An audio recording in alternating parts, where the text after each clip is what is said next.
to admit that I don't know. It gives me an opportunity to learn.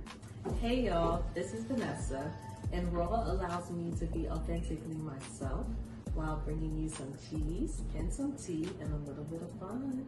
Hey guys, it's Katie, aka Karina.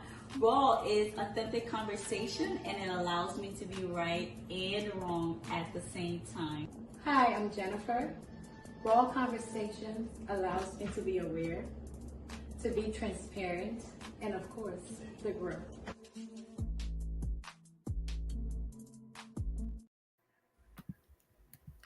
Hello. Hey y'all. Sally. How y'all doing? Hey. Happy Friday. Katie, you sing your music. You know what? I was in my song like it's Friday. Yeah, whole soul. Friday.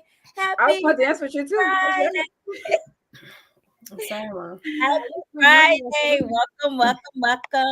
Y'all, it's the last Friday in January, I believe. Oh, yes. January is already. The month of love. It's done. So what, we going into the month of love? The month of love. Where we about to see all the love spoken on social media. The month of love, the month of Black history, all the above. Just make sure that you're the only one sharing your love. You know, nobody else will share the same love you share. No, she didn't. Right. Was it a couple of years ago they was tagging who's sharing the same person? They were like, oh, yeah, so be careful with the love you're sharing. I got nobody to share. Right. Yes, February. Yes. I might share a picture of LJ because he's my Valentine. He said I should be his Valentine. So hey, you know what? Speaking about that, LJ, I forgot with you. You're not money like him. Yo. So all this while. Hey, Mosa, but why you in the comment? We need you on the show. Right, we need you on. I think Mosa put my picture up for full. Yeah, put it. SB is the eyes. Wait, SB is the eyes to the list. Then Mosa is the tea. Like I'm drinking my tea. My business. And I bring minimum be fine again. Wow. Well, that front of all I bring minutes moment. Look at that bold face. And I bring minimum be fine again. What I can call it? What I call Mosa? People like Mosa, light skin. They look at SB. They look. It's the look. Like girl, you know what I'm talking about. You see SB people lighting it on you. They're lighting. It's the lighting for me. He got a smile in his eyes. It's smiles and then lips. He's smiling. SB. We see y'all. But no, y'all. Thank you. Welcome to the show. Share the show for whoever is joining us. It's your girls. We're back. It's Raw Conversations time. We're excited to be back. Go ahead, Vanessa. Yes, and we are on part 2. You know, y'all were very deep into our sexual truth. Last time we weren't here last week, but the week before, we talked about ejaculation versus orgasm. So we are coming back and we're going to add more to that topic. Okay. So this show, if you want to know what show this is, Raw Conversations, just how I said, and we are real authentic women and we have authentic raw conversations, and we're going to be talking about our sexual truth. We're going to get into a little bit of G's today. So it's your first time coming. Thank you. Welcome to the show. Get acquainted with us. Follow our Facebook, our various social media pages like Facebook. We have Instagram. We have YouTube, all of those things. Follow it. As well as if you are returning, our co-host, thank you. We appreciate y'all. But whether you new or you're returning, don't be petty. Share the show. Okay. All right. Morris wants to know what show is this now? Hey, Morris. Yeah, we out. This is Raw Conversation. You heard Vanessa? Mm-hmm. We come on every Friday. We have authentic topics on here, but tonight's show is only talking about the good old sex. So, disclaimer. So our Sexual Truth Friday continued from 2 weeks ago. So this show is geared for adults only. So if you know you're not old enough to do the thing, stay away from this show. Most importantly, take the kiss away. This is a kiss-free zone because we're going to be talking about some BBD that probably doing a room. And you don't want the children to be part of it, okay? Their ears not ready for it yet. That's what we're about today, okay? Disclaimer. I see my sister doing the tagging. I love Jennifer. If you have not tagged or shared the show, please share the show, okay? Share, Please share. And why I'm cracking up in the background, because as you saying, it's a kid-free show. Joshua over here, like, what? What's she talking about? I was like, I'm just gonna be. I don't know what you're talking about. If they don't understand the language, they don't understand the language. Mhm. I get it, especially during these days. My own account. During these days, they can understand the languages we'll be using. So you be careful with the kids around the room. You know, it's not. We got men. They're coming. They're coming. I'm talking about is gender bias. It's not. We invite all men on the platform. Even if you want to call in, we are open. He just we're open. So we have guys on here. We have, I think, 2 guys coming on tonight.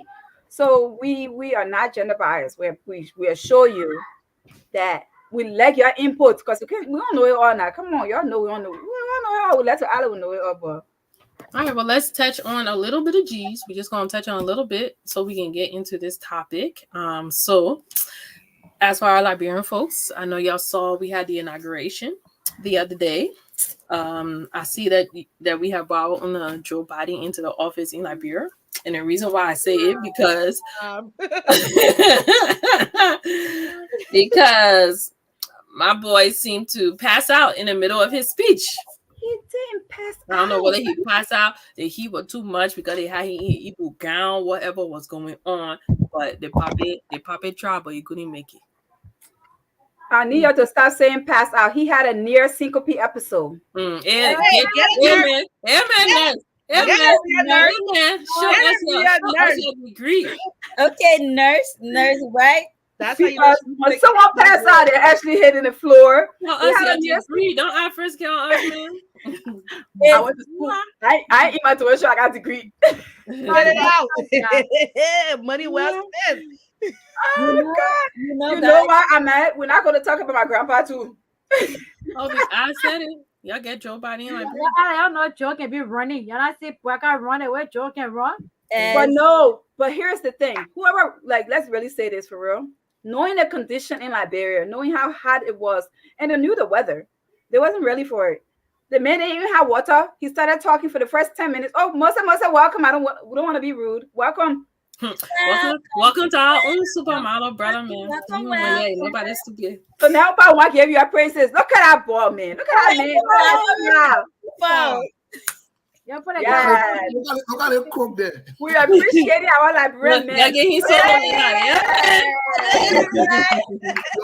Your body call man. Look at. Oh God! That's thank you. Somebody give me a compliment. You say thank you. Do that thing. Forget it. Wait, Mose, you shy? Hey? Why you shy? But you met me in person. I know you wasn't shy. That's true. You know I overreact. Be quiet, get cool, and lay back. You're right. All right, back to my father. You know, our family. You know, so I will not talk too hard, but all I would say is the man didn't really pass out, like how we're saying he passed out. Okay. What did he have again? A near syncope episode where Guess what? I was going. Know that I near. I didn't remember all the words. An episode, okay. A near episode. That's when you come in yesterday. Lord, in our Liberian voice, and man almost fainted, but he really didn't faint. Thank you. So, with that being said, I feel like they didn't prepare well enough for the heat wave, and whoever wrote the speech. Come on, that probably will be in that place for 6 years. You couldn't just break it down, make it short, and then in the next 5.5 years, he can explain everything else he wanted to explain that one day. Why do they feel like the speeches have to be so long? And is it me or is it only America that the speech that long? Liberia, that the speech that long? Because I don't remember when Joe Biden won giving an hour speech, but I could be wrong. I'm bugging. Remember half his speech, then said. Well, y'all go ahead. I finish with that one. I just want your stuff. Stop saying like that. I just want another. What did I get be next to the man? What did it call him? The securities? Is it the what is it? The bodyguard, the security, that man. I like him. He's the one I keep to save the paper. And he know his job. And he observed. The he observed from the slur speech, you know, and I think that is Very good. So like my only 2 cents. That man know a job. In a snack. Did you have a snack? We And were do going to get, we were so going to get fired. they change people when they change when I see people can be with the people name. No, they changed the whole administration. The Secret Service. Do y'all call them Secret Service in Liberia? We don't know, but that man I came to the Service. rescue. Well, we know he did an awesome job. He recognized what was happening and he stepped right in. But what I don't like is they put out blowing the paper all of them kind of around here. But we'll leave that one. We'll leave that one. So, Lofa, you want us to bring Eugenia? Who is that person? Come on, Eugenia, if you're on the show. Huh? In Labrador, call them EPS. Executive EPS. Protective Services. Yeah. Protective Services. Executive Protective Services. Yeah, you see? No, but he did a good You job. on the short on that nursing. But I think how I said something, you know, when I heard that word in nursing school, the exact same phrase that Howard used near syncope episode. And I think maybe as a nursing student or as a nurse, maybe other people who are medical professionals here also should elaborate on it, what it really means, because it's important for us to educate our people and inform them about some of these facts. Because everybody seems to have their own version about, you know, the heat. So maybe if y'all can elaborate on that a little bit to help the public, because if someone else say it, they'll say, you're not letting person, you let it person, you're not letting person, you let it person. So maybe you need to yeah. But in nursing, I can elaborate a little bit. No, elaborate. So when we said near syncope episode is something that when a person feels dizzy, and he felt dizzy because you can tell he started to shake a little bit, right? So if a person feels dizzy or lightheaded without losing consciousness, that's why it's called near, like they almost did, but it didn't happen. Okay, so dizziness, you feel like you're seeing stars, you can't really get your balance. That's why it's called near syncope episode, because it really didn't happen, but it was going to happen if he wasn't, I guess, held to the ground, which is an assist syncope. Like you can be held to the ground, somebody can help you. You really didn't pass out, you didn't lose consciousness, meaning you didn't stop breathing. But sometimes, honestly, people can lead it on, because with everybody crowding around him as well, that made his too many people was around him. He's not getting the air that he really needed, so that can worsen the situation as well. But dizziness, lightheadedness, and you're not really passing out. Let's just get that clear. So how can I ask you this question? Yes. Could this also be precipitated, or could low blood sugar contribute to that? Oh, a lot of things can contribute to that. When you're under the heat, just think about it. You have this hot temperature on your body. You are dehydrated. You're not getting enough water, because he wasn't even drinking on that pulpit as we saw him, right?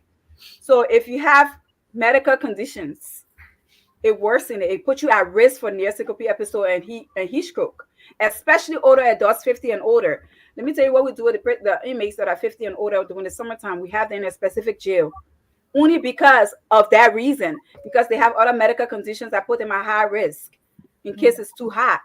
All right. So yeah, low blood sugar, high blood pressure, any medical conditions that you have that's abnormal, you are at risk for anything happening to you when it's a heat wave, especially being dehydrated. So yes. Drop Thank some knowledge. Thank you so much, Nurse Hawa. You're welcome. You're welcome. I feel like I'm doing something. He has a according to Mankintor, he has a pacer, right? I mean, I don't know his medical history.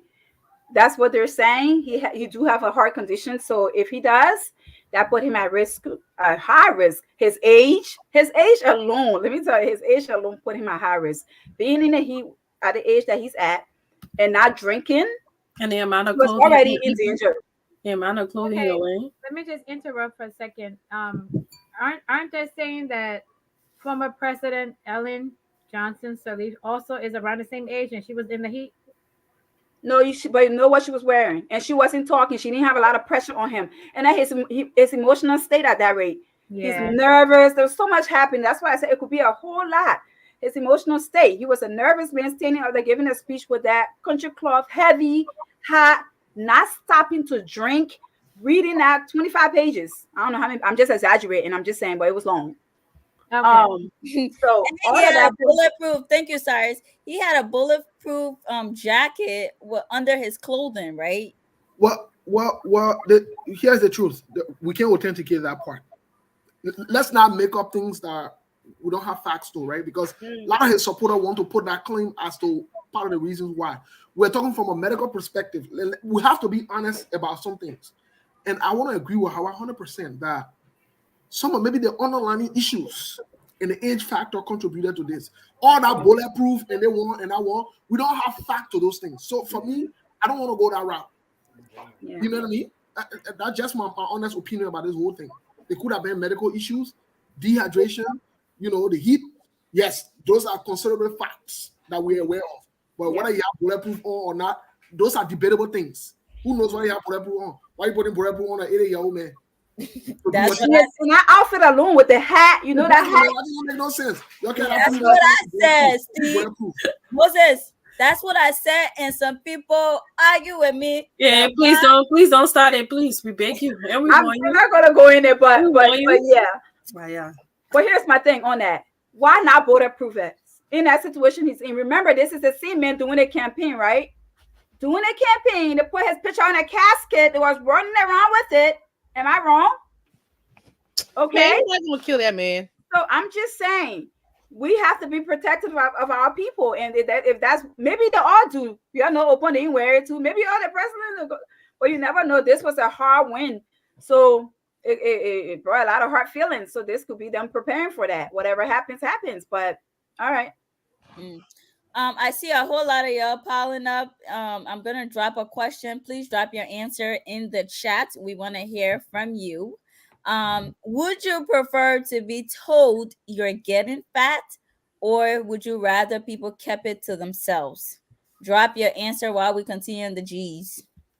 Well, yeah, that's just disclaimer. This is not politics show. We may talk politics, but we are not a politics podcast. You're safe that for Lufakam. But we will discuss our Liberia's information, anything that's happening in Liberia. Y'all don't see Steve here and get confused. Steve, yeah, we're not talking about politics, so we'll talk about the inauguration. But the fashion inauguration is something that we shouldn't skip, y'all. Yes. People get it.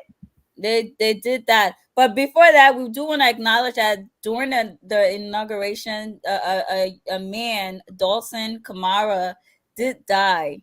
Now, we're not certain that he died from the heat wave. A lot of news are coming out that he did, but nothing confirmed or set in stone. But somebody did pass away. And we would like to say sorry to his family. And, you know, we pray that they take heart. And it's possible. Somebody made a comment like, he's in Liberia, he should be used to the heat, or he was born in Liberia. Let me tell you, based on your medical condition, you are at risk. So wherever you're born, you're not born as, that's what we say to our kids all the time. They're born in the cold, they're used to the cold, but they still get a cold, and they still get the flu, they still get sick. So I'm just saying, like, y'all, we need to start making these comments that are not really being considerate. So with you being a nurse and all, because I see everybody saying that he's old. So is it that only old people that are prone to reacting like this to the son, because everybody's saying he's old? Like, no, it's that like Steve answered them. Steve made a comment to say that there are facts that we can stay away from. His age is his age, but also his age put him at risk for a lot of things. Let's just clarify that the older you get, the more risky it is for you to get a sickness first, right? So with his age, being a 79-year-old man, I don't know his real age. I think he's turning 80 this year. Okay, being a 79-year-old man, he's already at risk. Okay, at very high health risk for everything you could think of. And if you already have medical conditions, that even heighten his rate. Okay, so with that being said, yes, his age and his health history and the current situation, nervous, giving a speech to thousands of people, all of that play a factor into it. So you leave the man age alone. Yes, the age is there. We can change the age, but there are other things that factor into it as well. Somebody did mention the poor planning of everything. And then another thing that I heard too was the old administration were being very difficult. So the entire process was just was difficult. So we're hoping that they learn from this, that it doesn't repeat itself. I'm sure there are more things that they could have done to cool the area, like fans, those little fans that spray out mist into the air. Yeah. Many Well, things that could have been done. Water, giving out right. to people, just So those taking those measures. Yeah. so But so so, talking about the old administration, why would it go ahead, Steve? so Because my question is a I little want to speak to this controversial. thing holistically. Given we're talking about the medical part of it or whatever or not, or the other considerations, I just want to speak to it considerably from a holistic standpoint. First thing first, I'd like to say shame on the Unity Party with all the BMO that they made, the insulted CDC, how they now, they incompetent, they inept, they're not educated. You know, sometimes it's okay for all the critics, but it's okay for us to also be factual and appreciate people when the facts are available. The CDC planned their program. All the people that plan the United Party program, they know they town they get the song and behind la bro. And that's stranger than kind of point and plan the program. And that's where people go plan that program. So all of them are aware. Secondly, they had a right to request whatever budget, whatever money they wanted to request. That was forced for them to have their thing in the heat, also. And there are a lot of buildings over there. There are a lot of places that they could have used. Let me say this. This is a disgrace. This is a shameful thing to us as a nation. Let me be honest. Because we are swearing in the 55th president of the country. And this becomes an international and national embarrassment for the entire country. And people want to take it as joke and they want to blame the other person, blame that other person. CDC had nothing to do with this thing. It is the responsibility of the Unity Party to have planned the program because inaugural programs are your celebration. Yes. It's just like you to celebrate your birthday and you go get people who don't know anything about the planning of the program or whatever it is, and they kind of mess it up. You will say, oh, my husband, I blame my husband because, and he said, and the other person, you don't forget about all the bling, bling, bling, bling, bling, bling, bling. Unity Party should take full responsibility of this. I agree. And they disgrace us as a nation. Let's move forward. Yes, because think about it. All the people, all the dignitary was all leaving. They were leaving. All these people that came to celebrate us the day of the program. But most importantly, y'all talk about our president, our outgoing president, that decided to skip all the other functions. What is that about? I've never heard of it. You already did this peaceful transition, which was great. We appreciate you for doing that. Why can't you just stay and finish it? And so, but why get on a plane and just go to an award program? I feel like it was very unnecessary. I don't think it was, Steve. I know a lot of the folks. Oh, my sister-in-law is coming for you, Steve. That opinion she entitled to it. What is so concern me on that one? Yeah, the president leaving. Well, it just shows that obviously he wasn't happy with everything. He was just, I think he was just pretending, and he was over everything. So, but yes, who's happy to be getting out of power? But at the end of the day, you still go with the protocol. You don't leave. Like for an award program for all that. Come on now. Right. But anyway, to each his own. Karina, you got people answering your questions about the fat. Yeah, I'll get to it in a second. Well, how? You see, President George Weah had the right to stay or to leave. There is no legal obligation to keep him there. You see, it's a choice that people can make in these times, right? The same thing with any other president. So after the inauguration, maybe this man had prior plans. Maybe he did. But how? Where do you see in America that the other president can stay for inauguration ball and stuff? They do. After they do the inauguration, they leave. You see them flying in plane. They say bye. They go. They wait till the plane. No, they go in the plane. They take them in the plane and they leave. So this is customary. They leave. Yeah. I do want to give us some shout outs. Shout out to Michael Blackson, who's really been showing up Liberia in a positive way. And the whole goal is to, I've seen it around to build Liberia. So, this is all we want at the end of the day, us Liberians, going back there. We're hoping for a change in the next 6 years.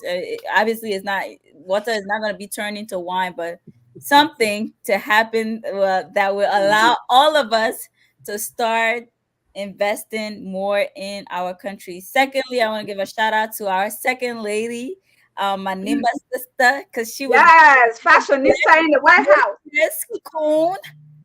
She looked good, okay? The fashion was fashiony. So shout Yes.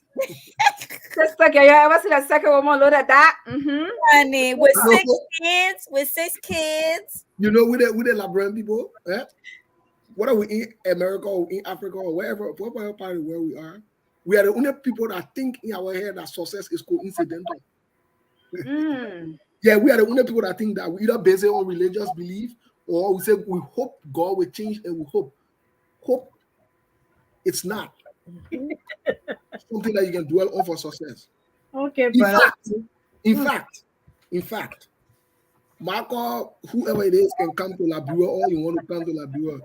If the Labrador people are not serious to showcase Labrador, it will mean nothing. I wanted to say something, but I wanted to keep it positive. Say it again. And when we say it, someone they say, "Oh, you hear that party? You hear No. Say it again. We got to be realistic about things. Secondly, I see people passing around, and we praying God so the government can succeed. We praying God. Government has also succeed that we had to be your first program they put in your head.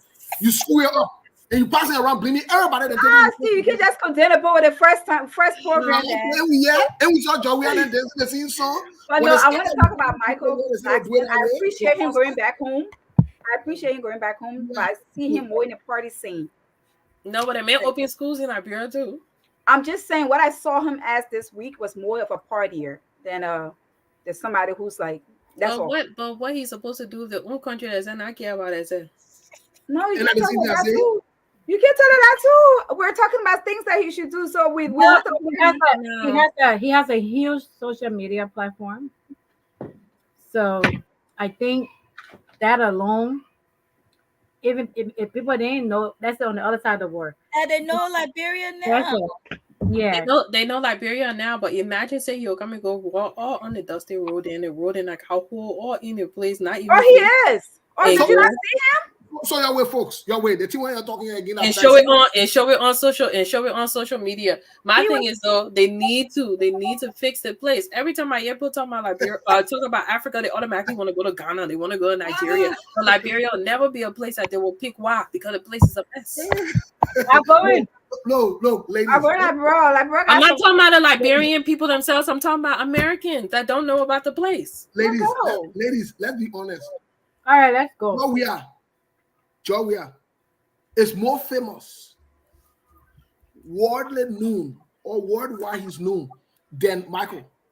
Yes, we agree. If Joia could not pull Labrador to be known, let me say this. I agree with him on this one. Let me say this for all of us. Joia don't have Instagram or TikTok. Let's go. Joia gotta leave that thing. If it doesn't book out there. Listen. Let me say this. Let me say this to you, ladies. And this is why some of us, everywhere we go, we got to stick with the truth and the facts. Have any one of you been on Ivory Coast before? Yes. Grew up there. Yes. Many. Liberia, if Liberia are born in children, Liberia can born Ivory Coast 3 times. 3 times and a half. What do you mean? Like it's small? No, in terms of the colonization in existence. Liberia can born Ivory Coast 3 times and a half. What I'm trying to say in essence is Ivory Coast is hosting African Cup of Nations. We stay enjoying water in bucket to go flush toilet. We're serious. We're ready. That's a different conversation, Steve. That's a different conversation. But somebody talking about Ivory Coast is one of the most developed African countries. The French people built Ivory Coast. My dear, the French people built Ivory Coast. Guess what? Ivorians maintained the building. They maintained it. Yeah. Who went and built Liberia before Liberia can maintain? Who went and built Liberia? The poor people. Who built Liberia? The poor people. Our slaves. Who brought war to Liberia? The country people. we're gonna stop Yeah, there. we're gonna stop it because I get ready and I get her warning. The history is deeper than that. Don't do that. Don't do that. I gave you warning. Okay, so because we don't want to talk politics, and I want to listen to Morris Jaka. Yeah, let's move on. Morris Jaka said more leader politics video. It's on a different day, Steve. I will invite you on the show. So we want to talk about something in our community that we found out, and I told somebody earlier it's funny but serious in our Liberian voice. So there's this little girl, y'all know her name? What a girl name? In Darby. So currently there's a girl arrested in Darby, and she's arrested under with a $200,000 bond. Say Liberian girl. In Darby. I said say Liberian girl. A Liberian girl. Oh, y'all said no to politics. So this little girl, apparently she has a TikTok and a YouTube channel, and she bring different animals on there, and she talked about different ways to kill them and cook them. So apparently the animal activists, they've been watching her, following her shows on YouTube, and now she got arrested for animal cruelty, and now guess what? They set her bill to $200,000. She is in jail currently with a bond for $20,000. She cannot afford it. She's from Upper Darby. She's a famous YouTuber. She brings chicken and frog and everything on there. I talk about a different way that I guess we kill it in our Liberian way. I've personally never seen her, but they've been watching her. They've been following her, and now she's arrested. So we just want, I don't know how we can bring attention to this situation, because I questioned earlier, how do they eat the chicken in the store? Somebody had to kill it first. Somebody had to kill it. That's not animal cruelty. So the way you're looking at it, the people are looking at it from a different perspective, right? If you go to the different states or regulations, it is implied. We already know that people kill it. They do. But why do they kill it? Behind closed doors. It's a total different thing. When you can be your dog in your house. When you be your dog outside in public, that animal cruelty. Or your child. Yeah, child, sir. In your house, you can pee in the backyard. If you got a fence, you can pee in the backyard. Yeah. But when you go outside and you pee outside in public, that public indecency, they can arrest you for it. Yeah. So the issue here, the guy is wrong. And she not get a 20,000 level in jail. Y'all leave her. No, her bond is $20,000 because it's 10% of it. Yeah. So her name is Eniga Mosa. She's 28 years old from Upper Darby. So if y'all can help her, y'all help her. She needs to get a good lawyer. We're not helping nobody. It's no. When we do this thing, and you see the same thing why I said so, that I coincidence. You come to people's country where there are rules and laws and regulation. You decide you want to do it your own way because you want to get views, because you want for people to be liking and commenting. So now go be in jail. Let it be liking and commenting that nobody got time for that. And that's what it said. She was doing it for likes. Yes, but you never watch it get show. They get a live. They get a live frog and be cooking it right on TikTok and put it right in the pot. You're not supposed to do that. She will pour something together. You know what catch her at now? That was the bunny. The bunny. She told you the bunny, and you know the people bunny can ready beat people pets. Yeah. She will pour a lamp together in jail when she move on there. Why Karina laughing?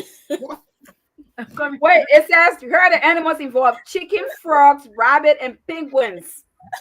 Where she get penguin from? Oh, they get to go in the street and pick the thing. Oh, yo. No, excuse me. I don't want animal coming for us. It's not funny. It's serious. That's what I was gonna say. I don't see myself doing that.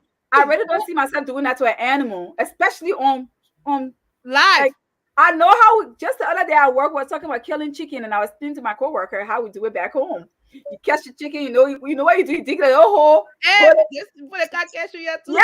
So I was just explaining to them back home. This is how they do it. So now I don't know if that's what she's been doing. I ran away. Time will come, Mark Zuckerberg and other people who have these different platforms will ban us Liberian people because that we don't want to count the poor show all day that drama. Yes, I'm telling you. In the black now. Really dishonoring each other. I want people that who's all called old man over 50 bouncing their misbehaving. Passing that little children. We're waiting for that. And when that time comes, Nobody must say who might contribute to go make a show so they can come by here. We're not here for that. If you're not Hold on, drinking, how are you talking to Naya? go beyond the Now, how are you horse. talking to him? Because see that me you coming from? All right, some other response to my question: would you rather be told that you're getting fat, or that to keep it to yourself? Odell says, for me, nothing wrong with people telling me I'm fat, but depending on the manner in which you say it, at time makes it offensive. Then the other guy said, "Well, should somebody be telling you that you're obese?" That's a good question. SB, welcome, SB. We don't see you yet, but I know you're putting your green No. shirt. No, something in there, okay, that make it low high. Look, if I'm getting fat, say I'm getting fat. There is no other way you can say it. That's my point. Tell me. What the issue here? Tell me. But If see, you if never I feel see, okay, if I you get never in feel fat, I okay. get in dry. That your business? Am I paying? Are you paying my bills? That your business? If you rather feeling some kind of way for two, yeah, listen, if you rather feeling some kind of way about the person Your saying weight? you're getting fat or you're getting dry or your body. Okay, why would somebody look at you and tell you, say, oh, your body looking good, you looking sexy, why you don't get that? Ain't that the one you want yet? Ain't that the one you want yet? It depends on who So says the it. one that you don't want yet too, when somebody tell you, yeah, just take it in good faith, go work on yourself and put yourself together. What is wrong with that? In fact, it should be a compliment. Someone men tell you say you getting fat. It should be a serious compliment to you. Why would that be that compliment? That means you gotta work on something so they're not in check. No, just say it that way. I mean, no. Just because you consider fat sorry. not being in check, there's some people out here that like their women like that. So Thank you. one definition of not being in check might not be the same as Paul. Thank you. So I agree with Ahmed you. says in human interactions is generally more considerate to approach sensitive topics like weight in a respectful and empathetic manner. Yeah, If you're Amma. concerned about someone's health or well-being, it's important to communicate with sensitivity and support rather than making blunt or potentially hurtful statements. Some people may take it personally. Yeah, absolutely. Lofa, you coming on the show? If we asking who going to the topic, Lofa. But I'll start calling people fat. But here's the thing: was backstage earlier was talking about it's the way that is being said, not so much of what is being said, but how. Okay, all I bring people, you like I get the fat or wrong with you, like that's an insult. What? Or they can say, oh, you enjoying you. Okay, that's a little compliment because back home, heavy bones is associated with money. So when you say it's the way that it's saying it. Okay. Well, I'm just gonna make it very plain and simple. Delivery Thank you. matters. Delivery matters. That's all I can say. Yeah. Well, okay, so this time the only thing I should say now, you should get people to say people should say you're getting thick. No, Steve, I was going to respond to what you said about. I was going to respond to what you said about men saying that, and you should take it as a compliment. You can, instead of you saying the word fat, so it's associated with negative connotation. Yeah, I can say the word, but you should tell that woman, "Let's go work out," or can we go? Like maybe we need to start working on that stomach small. Like I don't know, use other words instead of you getting fat. You getting fat? Negative. No, let's go work out. Do you see the comment that's on the screen right now? I'm gonna show you how to do some workout, girl. Yeah, what if it's the opposite? What if you're skinny? What if you're physically losing a lot of weight and I see you? Is it okay for me to say, are you okay? You But dry. who say okay though? So how you getting dry so? They can say that question, are you okay, Jennifer, is a what we talked about it last time. Are you okay? Brings out a lot of response. So I think that's a right way to ask the person, are you okay? Everything okay with you? Right. You still you saying you just getting dry? Wow. That man been worrying you? Okay.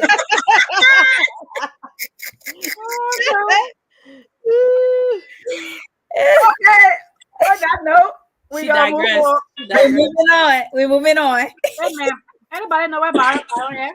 Where is Byron? Byron, come on over. But let's go on our Well, let's get into the topic because SB not put a green shirt on here. Yeah. Let's be ready. So if that was with us last week, let's get started. I guess we can get started, right? Karina tried to play strong field, but it can't be. I just knew he was coming to say something. Let's welcome our brother SB. SB, I can see you too clear. SB the boy in the brother category, you take it? SB, Horizontal? Turn How is your your phone phone. turned? Turn it the other Yeah, way. come this way. We're all brothers and sisters in Christ. Hallelujah to that. What's wrong with my phone? You guys can Anaya, see me. brother. You gotta turn it the other way. They say your screen looking small. Look Turn at it. Austin. Look at you. Turn your phone like this. Anaya, brother. See, my brother Shepherd, in look Christ. at me and look at you. Okay, let's move on. Hey, look at Is me. it okay? Is it okay? And look at me again. Well, with that being said, we're gonna get started. So last week's topic was heat. Well, 2 weeks ago, topic was heated. We talked about ejaculations versus orgasm. We defined what it was. We talked about the fact that I'm just gonna summarize because we don't want to get all back into it again. We talked about the fact that men are not the only one that ejaculates. Women does as well when it comes to, and then we talked about the work. What is it? Coming. Coming is a word, it's a term that's a colloquialism used. So people be like, what's coming? Coming is a word that we use as our own colloquial to talk about ejaculations. We talked about orgasm. The numbers of the statistic was a little alarming.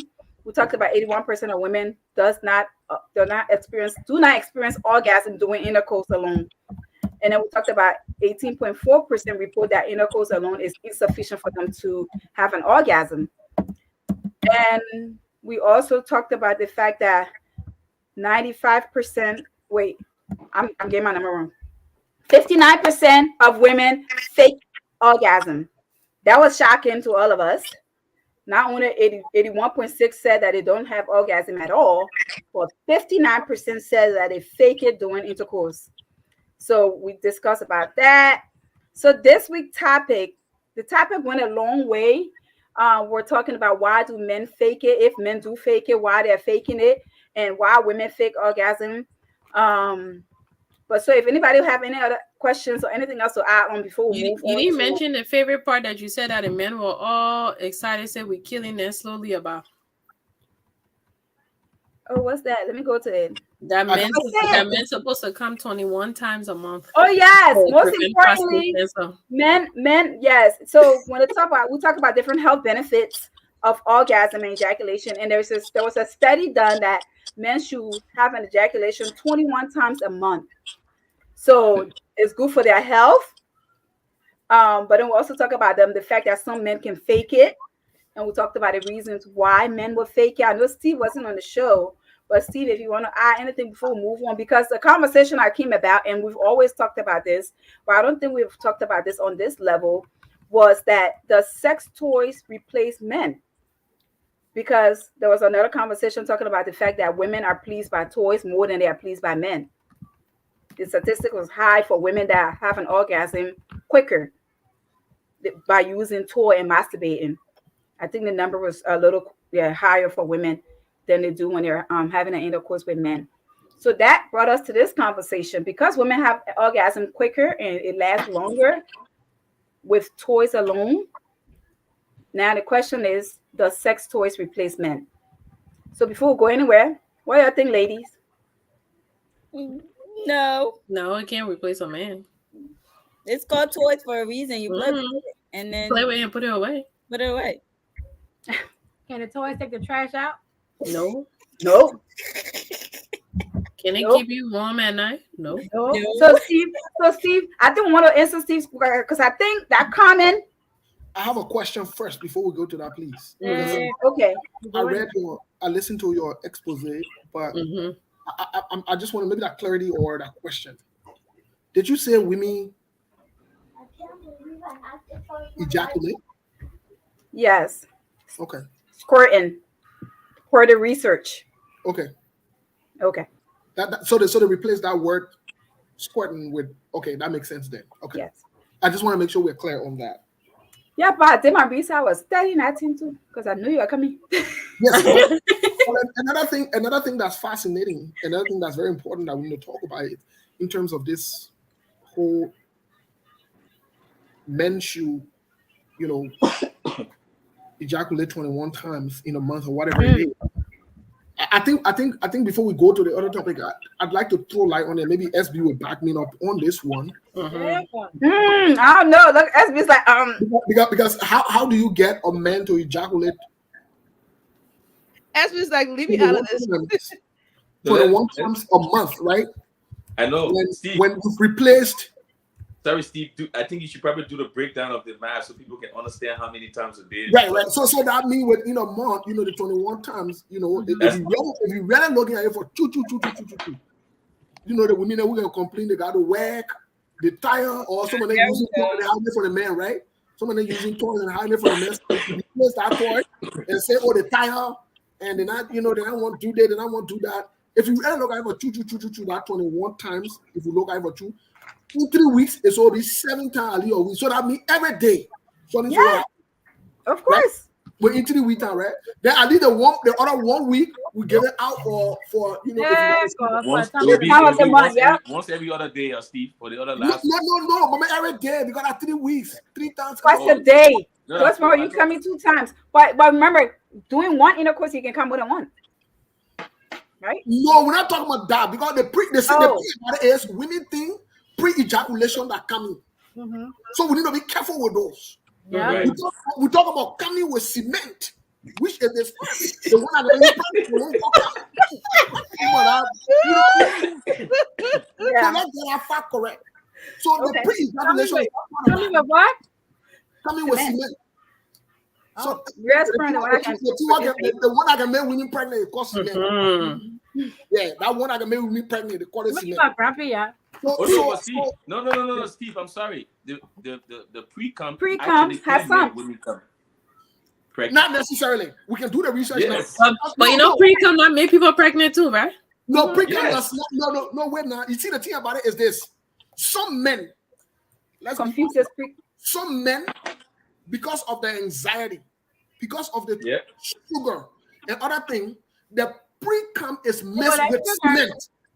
True. So there are 2 different things we're talking here. Mm-hmm. Actually, pre-ejaculation is not mixed with semen. It shouldn't make you pregnant. If it make you pregnant, then you know, say I gotta have a or start giving you too much sugar, or you need to tell you to slow down. Maybe you're too happy. You know what I'm saying? Now I'm gonna do my research. Right, because this is psychological. Right? I can do anything. It does.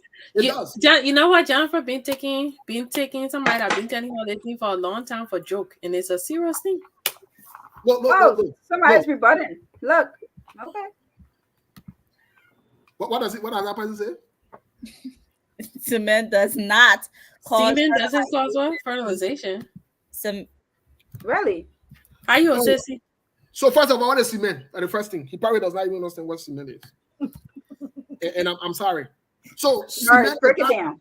Cement is that white, the very thick white concentrated one. That when it comes from your man, he gets tired. The thing that cement, that the one I can make baby. Let me put it the simplest way. Cement will make baby. That pre-ejaculation, that white looking like liquid, that colorless looking like liquid. That's not cement. Wow. It's colorless. Look, that slimy colorless liquid, it's not cement. Go and do your research. It's not cement. It does not make anyone pregnant. However, it is possible that cement can also be a component in that process without well-looking liquid. You not see so many. Now be honest. You not see so many. As soon as they take out the trousers, you feel you're acting like you don't know. Yes, there's some that's around it, especially if there was some foreplay involved. Is there some foreplay involved? When you take it, it's already wetness there. Yes. Thank you very much. Let me just say this. The other point, who Let me just say. They're acting like they know what's going on. Hold on. I just want to give a point of correction quickly, right?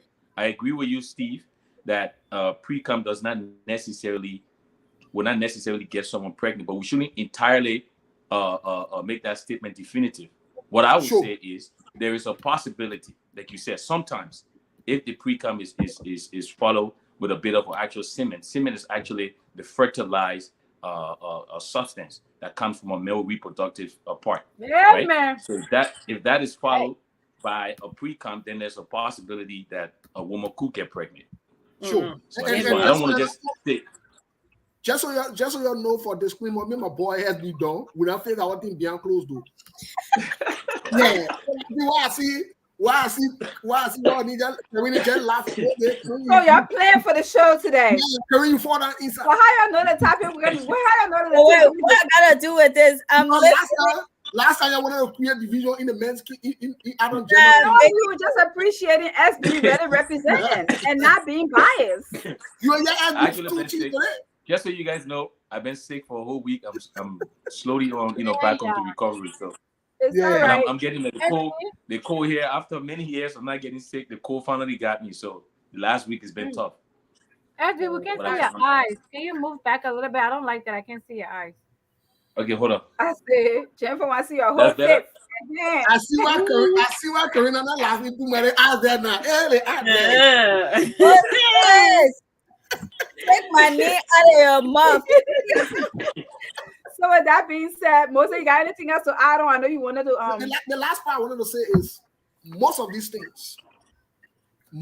things are psychologically driven by the emotions and the feelings people have for people. Most men, I want to say all, most men, depending on your anxiety level also and how you feel about that person, your emotional connection to that person can make that person to come fast as well. Yes, be that true? Yes, if you have a certain type of emotional attachment, but also excitement Yes. to that person, right? Then for the most part, guys are, more likely to ejaculate quicker than not. I'm not saying all guys. so I'm just okay. So my next question will be, why do guys with a stranger, a girl you just met, saying, right. is it harder for you to? Is that what you're saying? Because you just met this person, you just there for the bang bang bang, that is it, or the excitement of it makes you come quick? Are you talking about us personally or just men in general? I'm talking about men. Well, I'm again, talking this about is men in something general that meeting. Well, you we can can't speak carry on that. Men you meet a girl and It's a little hard to speak for all men. He can't speak for all men. That's what he said.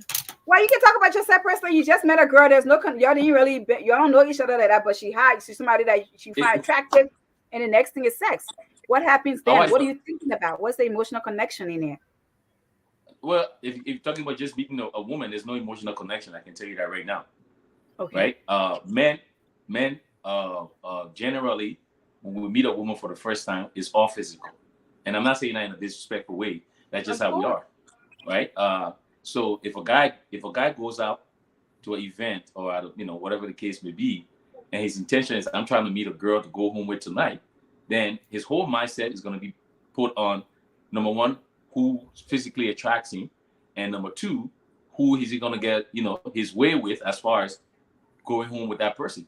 So that's going to be the guy only focus. Now, as far as the excitement part, it varies from guys to guys. Some guys in some sexual situation are almost all the time able to control their excitement and have much longer sex before ejaculation. Whereas some guy, whether it's on their married night, the wedding night, or the bar mitzvah night, or the graduation night, or the second time they meet, doesn't matter. They come in 2 minutes. That's just what it is, right? So it's hard to say, to categorize all guys, like that.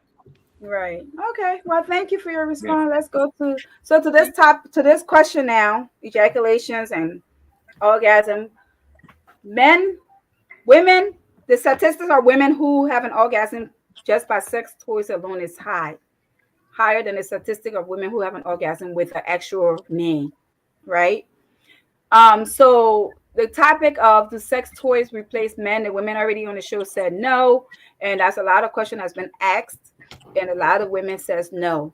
And it goes by saying that sex toys, whether you are doing it solo or with your partner, is no longer taboo, because we've looked at it, we view it as a taboo subject. Oh, how dare you add toys? We've been criticized, we've been labeled. So it said that we need to look at sex toy as a pleasure enhancement and not a partner replacement. Look at sex toy as a pleasure enhancement, not a partner replacement. And look at it as pretty much you are adding something to an old-fashioned dish. Like you got new seasoning, something that you want to put there, something to spice it up, to give it a different taste, to give it something extra. So if we start to view, wait. I didn't say it. Yeah, open. So sex toys do not replace your partner or a person. It adds an enhancement to your pleasure. All right. And then they said that if a man wants to make sure that you're being pleased, he shouldn't be intimidated by adding this form of enhancing what both of you are experiencing. Globally, the sex toy industry is worth over $15 billion a year. Damn. Damn it. In the US alone, 53% of women and 44% of men ages 18 to 65 uses a vibrator. 53% of women, 45% of men aged 18 to 65 uses a vibrator. Men? Yes, we'll get there. Yep. Men use vibrators too. Hello. Sex toys is not for men only. That's another thing. Not for women only. Did they It's tell? not I for hope they women told you the only. sexual. I hope they told you the sexuality of those men, though. I hope they mentioned that. I don't think That's it a matters. No, key it did component. not mention That's the a key sexuality component of that should not be 45% left. of men. No, Because, seriously. because that That's a statistic key also includes component men that that should are not using be it They with their just trying to partners. be distinct. You want to make sure you separate You them. must separate it. No, LG. yes. Hey, Huh? So I want to talk about that That's a key statistic. component. What do you? So the question is, what are your thoughts on that statistic? So 53% women uses it, but 45% of men, and the men they include that the men are using it with their partners as well. so so so I want to answer that question directly in relation to what I said last time. Yo, read But I, gospel. but I want to add something to what SB said previously, right? Mhm. In terms of men just meeting a woman today. I just wanted to add that some alcohol, some substance, some drugs have the ability to also make a man to last longer. Oh hell yeah! Or come faster. Remember, I said earlier, no, not necessarily. Men will not be taking it to come faster. Men will rather doing those things to stay longer because they either want to prove a point or they want to impress that person at the time. Mm. Here is the issue. That's why I said earlier, most of these things, most of these sexual activities, they are psychologically driven. Now, to your question, it brings back to the point I made on a show, which kind of stir up some confusion that there's a high risk of addiction when you entertain, welcome, encourage, and bring around toy. There's a high risk of addiction. Whether you choose to admit to it or not, your actions will dictate or will determine that level of addiction. The same way how somebody can say to me, I'm not addicted to alcohol because I can drink my heart from Thursday to Saturday when I'm off. You are addicted. They will say they're not addicted, but the person who drank and was driving and got a drunk driving, they will say, oh, that person, they're addicted to alcohol, they're addict. Not necessarily you drinking your horse for a certain amount of time and somebody being pulled over does not have any differentiation. Like, so I'm just saying that people are predisposed to these things, and the possibility of them becoming addicted to it is very, very high. Okay. Ha- Like have you- anything else, the more you abuse anything else, the more you use anything else, it becomes an abuse, and then you become addicted to it. So, like anything else, let's not just categorize sex toys or you're using it a lot. That means you're going to get addicted to it. I feel like you're trying to create this negative connection with overuse of it, whereas people are only using it for pleasure. Well, we all know too much of everything is not good. What? Yeah. What Steve said? Steve, what you said? I said, but that sex toy we're talking about, so let's keep it in context. I'm saying, since we're not generalizing this conversation, since we're speaking specifically in terms of sex toys, I am saying the possibility of somebody becoming addicted to this is very high. And at the end of it, it could create serious problems for relationships, or that person who is addicted would have now some serious problem with themselves and other relationships that they go into. It could even go as far as women not desiring men. Yeah. Like the Bible, like No. we But can- Steve, can I just say this? When it comes to sex toy, since we're focusing on sex toy, you're being too extreme with the addiction. Very. That's like you telling someone because sex is an activity that occurs daily. on a daily basis. So by you telling me that if I'm gonna have sex daily and I like to add that to it, now I'm addicted to it because I'm doing it daily. It's something that I constantly do because And sex if, is an and if, and activity. if we do it for the So 21 I time, think you're putting this negative connection with addiction. addiction with sex toy, but you fail to realize that the act that is being performed in is a daily thing. Drinking is a choice. Sex is a choice too, but you want to please you and your partner. All I'm saying is that you cannot tell people because of their ways of enhancing their relationship, they're going to create some addiction to it. No, addiction happens. I agree. It's out there. The more you use anything, the more you get dependent on it. But all I'm saying But is, if it's a way, we're telling you that it don't replace man. It's a way that we enhance. Five and how women on here. Yeah. I think the gray area here when they do these statistics and these survey, like they talk about the size of the sex toys market in dollar amount, right? They talk about the percentage of men, the ages of range of ages of men and women that use sex toys. What I would like to know, and I don't think these data are available, but I would like to kind of go more into more of a detail from, let's say, those who are single compared to those who are in a relationship from a woman perspective, right? Those who are in a relationship, whether you're married, engaged, or in something that is like exclusive, I guess, are these women owning a sex toy because they want to use it every day? I would like to know the usage rate before I make such conclusion, right? Knowing the usage rate, I think would be something that Steve could use as a data to back up a lot of what he's saying. I'm not saying what he's saying is not true or could not be true, but I can be definitive about that because just because Hawa owns a sex toy doesn't mean she uses it every day. Maybe she uses it once a week. Maybe the next Right. person may use it twice a week or 3 times a week.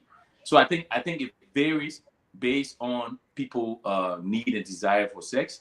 You look at us as professionals, right? A lot of people have a lot of different professions. Some women are travel nurse. They leave their husband home. They're gone for 2 3 days on the road.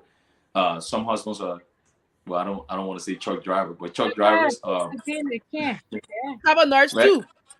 exactly, right. Some people are consultants that travel 2 3 times a week. Depending, it all depends on what you do, right? So people may have it for different reason than a normal person may just go and buy, right? So Mm-hmm. until we know these data, it's hard to say Steve is not right or Steve is wrong. But yes, too much of everything is not good. I agree with that. And I do agree, Steve. I think people can get addicted to that. Just as sometimes men um, watching Get addicted to pornography, porn. And the watching statistic for a man that watches porn is higher than women that use exactly, vibrators. guys who And watch they porn, watch they say, porn "Oh, for the I got same reason. That was right." that was So another again, conversation. They watch porn to enhance, they watch porn to be better in a bedroom, they watch porn to learn different positions. And they And watch porn porn more to than jerk we off. use to jerk off. But most importantly, the percentage of men that watches porn compared to women that uses vibrator is higher. So what will you tell those men that are getting addicted to porn when most of them are just doing it as a way of getting off? No, how I, but and this is where, go ahead, I think SB. Steve will I'll probably go on the same line and say the same type of perspective will apply to men as well who Most are definitely so. watching porn, because I can tell you right now, and I don't like the statistic that you give that men are using sex toy for themselves. I don't have that experience, but I'll be honest with you. Um, from a guy perspective, right? If you get involved, you involve yourself into watching pornography, it has a way of drawing you in without you even realizing it. To be honest, right? Especially if you have very high sex drive and you don't always have a female around you who's are willing to engage in a sexual activity with you. So that perspective of Steve could also be applied to that. But here's the thing, right? I think everything that we do, or anything that could be detrimental to us as individual or as people in relationship, it comes down to how disciplined we are. If you're someone who are able to check yourself and say, you know what, I'm doing this too much or I'm going too far with it. This is not who Mm-hmm. I am. I think that's eventually what it comes down to. Yeah. Discipline. I So wanted to answer sorry, real quick. I wanted to answer Prince Massacre's question. He's asking what's the importance of this. I'm not sure if you've been on our platform before, but our podcast really we We discuss all taboo topics, and we like to be well rounded in the conversations that we have. And sometimes we have these conversations, sexual truth, to just kind of educate each other Yep. about different things. So this is one of the conversations we were discussing, ejaculation. This is part 2 of the conversation, ejaculation versus orgasm. Some people don't know what that is. Some men or women have not experienced that before. So Yeah. we just want to have a conversation about it. We want to talk about experiences, and this is why we're having this conversation. Yep, go So ahead. thank you so much. Folks, I think this is a very beautiful conversation, and I like the fact that Hawa and other women on here are asking some very critical and important and challenging questions, right? And so, again, the word addiction, I know some people will not like me to use it in this context, but these are facts, and these are the truth of the matter, that people could be addicted to these things. And if you listen to me very clearly, I've said the potential, the risk will be very, very high. In fact, even with the data that was provided, if you look at the data that I provided, it tells you how much, what I mean, for 51% of an entire population to be using certain things. You know what that means? It means that the number is high. They're not saying 17, they're not saying 15, they're not saying 13, 51%. That means there is some form of addiction, whether we want to admit it or not. People are gravitating towards this. And again, why are they gravitating towards it? For pleasure reasons. So these things are simple. The people who drink, who are addicted to alcohol, they have the reasons for which they're addicted to it. Some people are single, so they're addicted to they don't want to get into any kind of messy thing. Somebody has some serious feedback. I don't know. Yeah, some of that stuff. Me pause my, me black mine. See, what that mean? Yeah, maybe that was you. So no, it's still persisting. That is still persisting. The crack. So what I'm saying in essence here is this. Remember, I said earlier on that most of these sexual activities, they're psychologically driven. And when I sit here to discuss some of these things, but all sexual activity are psychologically driven. Maybe people say it, please. And that's all sexual activity are psychologically driven. So when I sit here and I say to you and I say to the rest of the people following us that the possibility of people being addicted, the possibility of people being exposed to this thing and getting addicted to it, then we need to sit and think about it.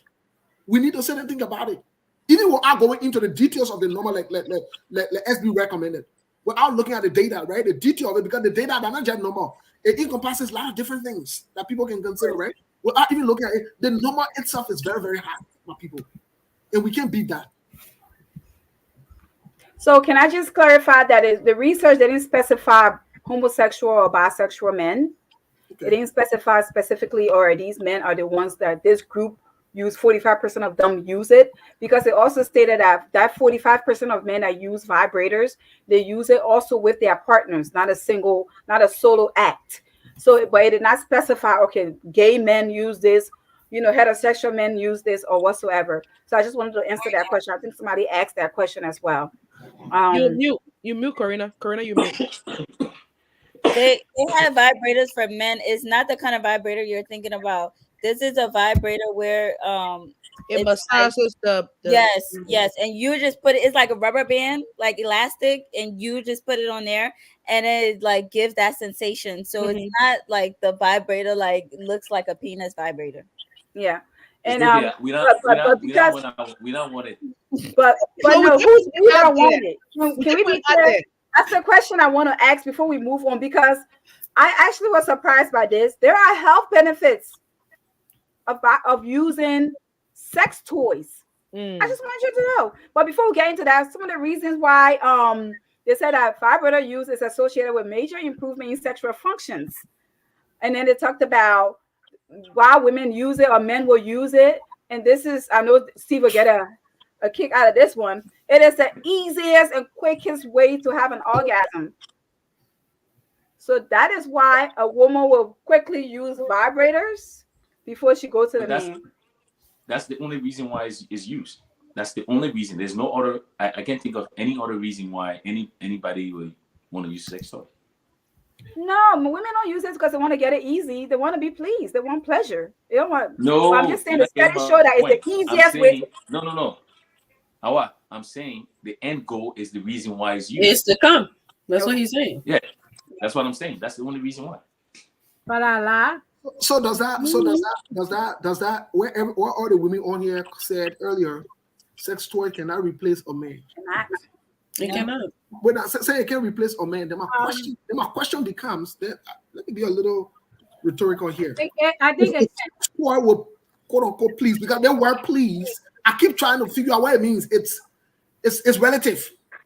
You know, but my question is if this sex toy will please the women, what I meant therefore? Enhance. Can I just say it's to enhance the whole act? It's not so much to when a woman do it, like they were saying, and I'm glad there are 5 of us on here. But when women use sex toys, they can use it for a variety of reasons. Okay, it could be that they're lonely. It could be that they're thinking about you, you're not there. They use it for a variety of reasons. Yeah, like you said, it can be enhancement. It can even be because you're not doing what you're supposed to do. And I'm going to get into the reason why some men will use it and not, or women will use it. It comes back to the same health benefit that they're talking about. Why incorporate sex toys in your relationships, right? All right. So there's a former nurse called Samantha Evans. She is the co-founder of a sex toy company called Joe Divine. So how I beg you, I hear the interrupt, but let's go back. Who provide these different things? The co-founder of this entire thing, right? Oh yeah, no, I'm just reading what she stated as far as the benefits. Okay. But to each his own, you know their own benefit from it. You orgasm easily. It comes quicker. You add pleasure. You enhance your sexual act. It helps in a lot of ways. So you also know your own benefits from it. All right. Let me just say, what if I've been in a relationship for a long time and I decided that I don't want to have sex. So, I'm about to go on a date with this guy and I don't want to have sex with him. Women can use that to kind of like, let me just come one time so I can just go and focus on this date and I'm not going to think about having sex with that person. I know a coworker that told me that if I don't want to be promiscuous, I'd rather go do it with my toy. So this person that even if I want to have sex with him later on, right now in this moment, I want to have a conversation with him so I can get the release, make myself come, and then go on a date. And let me just clarify another thing. Women don't need toys to come. That was the argument I was making last time. And if that is the case, why get toy? It's an enhancement, Steve. I don't know how else we can emphasize on the word enhancement. It enhances the pleasure that you. Let me tell you, pleasure is. People are greedy for pleasure. You know that when it comes to finance, any kind of pleasure, people are greedy for it. And sex is one of the act that the last time you're saying that when the man wants to get a quickie, you gotta understand. If you don't say don't come, how about me? Like I need you to be able to fulfill me too, not just thinking about yourself. So when I make that comment to say that I want to be pleased just like you want to be pleased. And if this is a way to enhance our act that we both are in, okay, now I can see if you have a problem with solo women going solo with it. Mm-hmm. I think that is your major problem. No, I don't have a problem though. To be honest, I don't have a problem. My concern is we got to reconcile this. If you said the research says that particular research, I believe is already biased. If you say the research says that because a co-founder of this product definitely want to sell the product. So what you expect them to say? Positive reviews or positive things to attract people to it. I mean, nobody's stupid here. But if you say this product, this thing does the pleasing part at the end of the day, because SB asked, what does it do at the end of the day?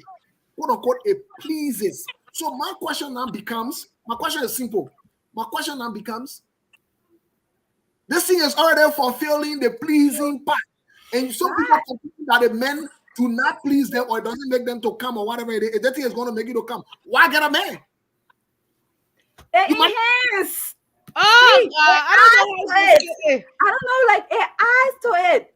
Okay, Here's everything my you thing. know. Here's Just my say, thing. let me ask a question. My thing Everything is you this. know now as a man, did you learn that on your own? No, You didn't learn from none of your big brother then on how to approach a girl, I learned a lot. I learned a lot. how I to learned do a the lot through thing, conversations with no, no, what no, to no, do. that, Somebody had to help. I'm just saying, somebody had to help you get better. So if this thing is helping us achieve, why you got problem with it?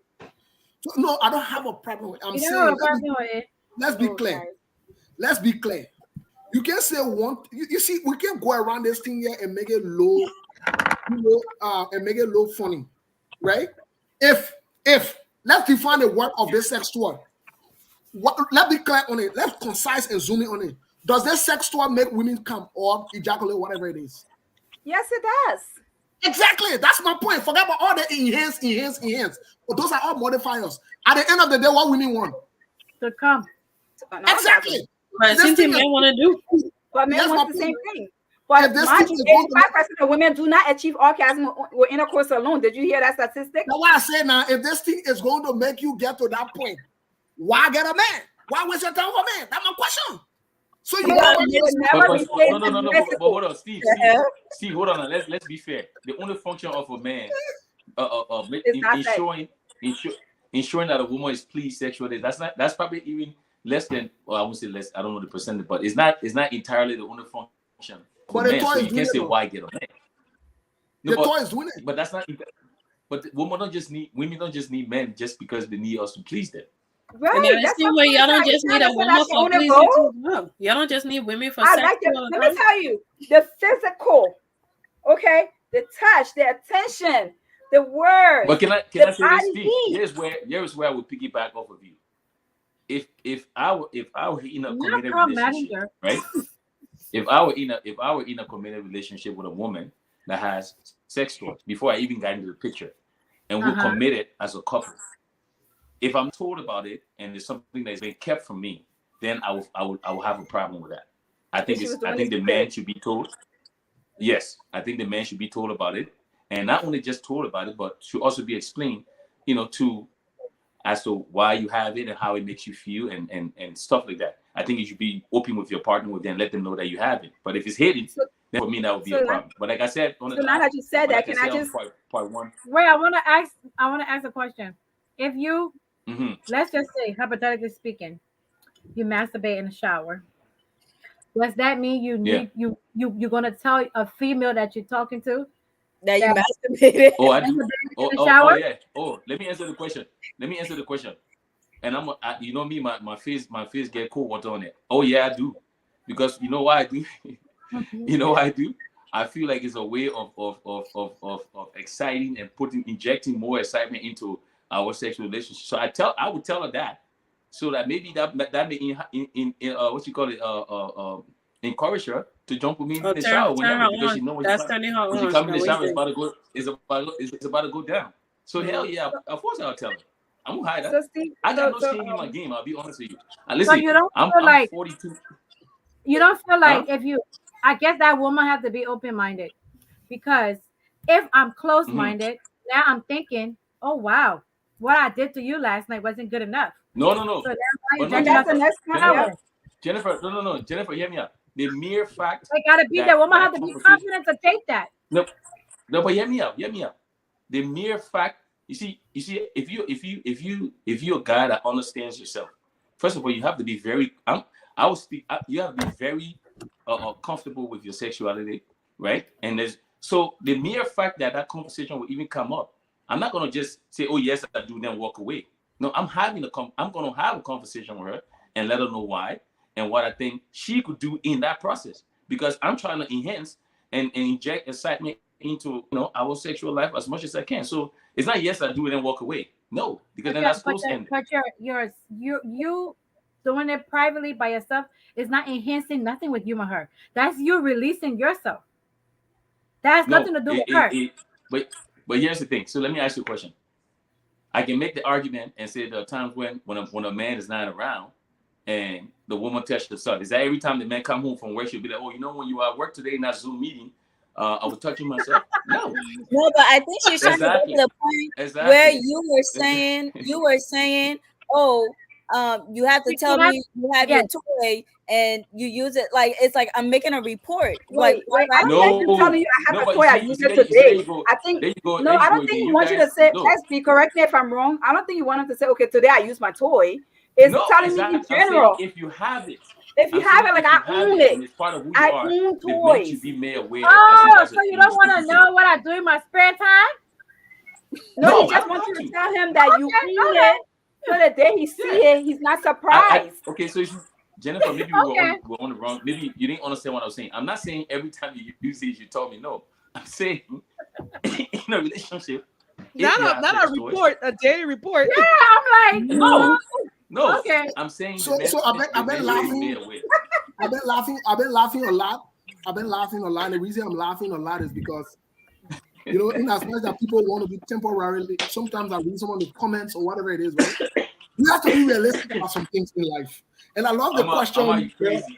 I love the question Brother Nathaniel asked, because it falls in line with some of the things I've said. You see, it's interesting, but it is also important for us to bring into context some of these things. Of course. Number one, the question becomes, let SB say, if the woman hides the toy from you, as long as she's pleased, that's your thing. SB say you're not comfortable with it, right? That's the first thing. Hide it from your partner. That's not what I said. Then somebody asked, if you went and masturbate as a man, don't you think also it's the right thing to tell the woman? So you see how you are stretching this thing, how you are bringing other. When you start using word, it enhances, it do this. So what the man does? You are exaggerating. You are misinterpreting. We literally just clarified what each party meant. Can we go back to Nathaniel? Sorry, what Nathaniel comment? Can we see Nathaniel comment? Yes, I want to read that, and I want to make a comment towards it. Please. Will you still have sexual feeling as usual for your husband after using the toys? Yes. Next question. Will you only be in the relationship for just as a friend instead of a real husband? Please clarify what you're trying to ask. The Bible forbids marriage bed being divided. If both parties agree to use something to make their sex life better, I don't think there's any division there. If both party agrees, are we still believers as a candidate of sexual? I'm sorry. Were you saying something? Karina, I agree with you, and I read that comment earlier to Nathaniel Coa, and we all do respect. Thanks for being on the show. We appreciate your feedback. But I think sometimes, again, I know there's always one or two people who will inject,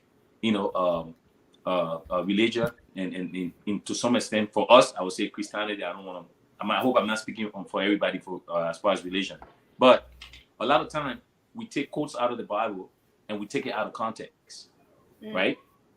The exact reference that he's making to the Bible is not what we're talking about. Is not any kind of division in marriage or separation in marriage.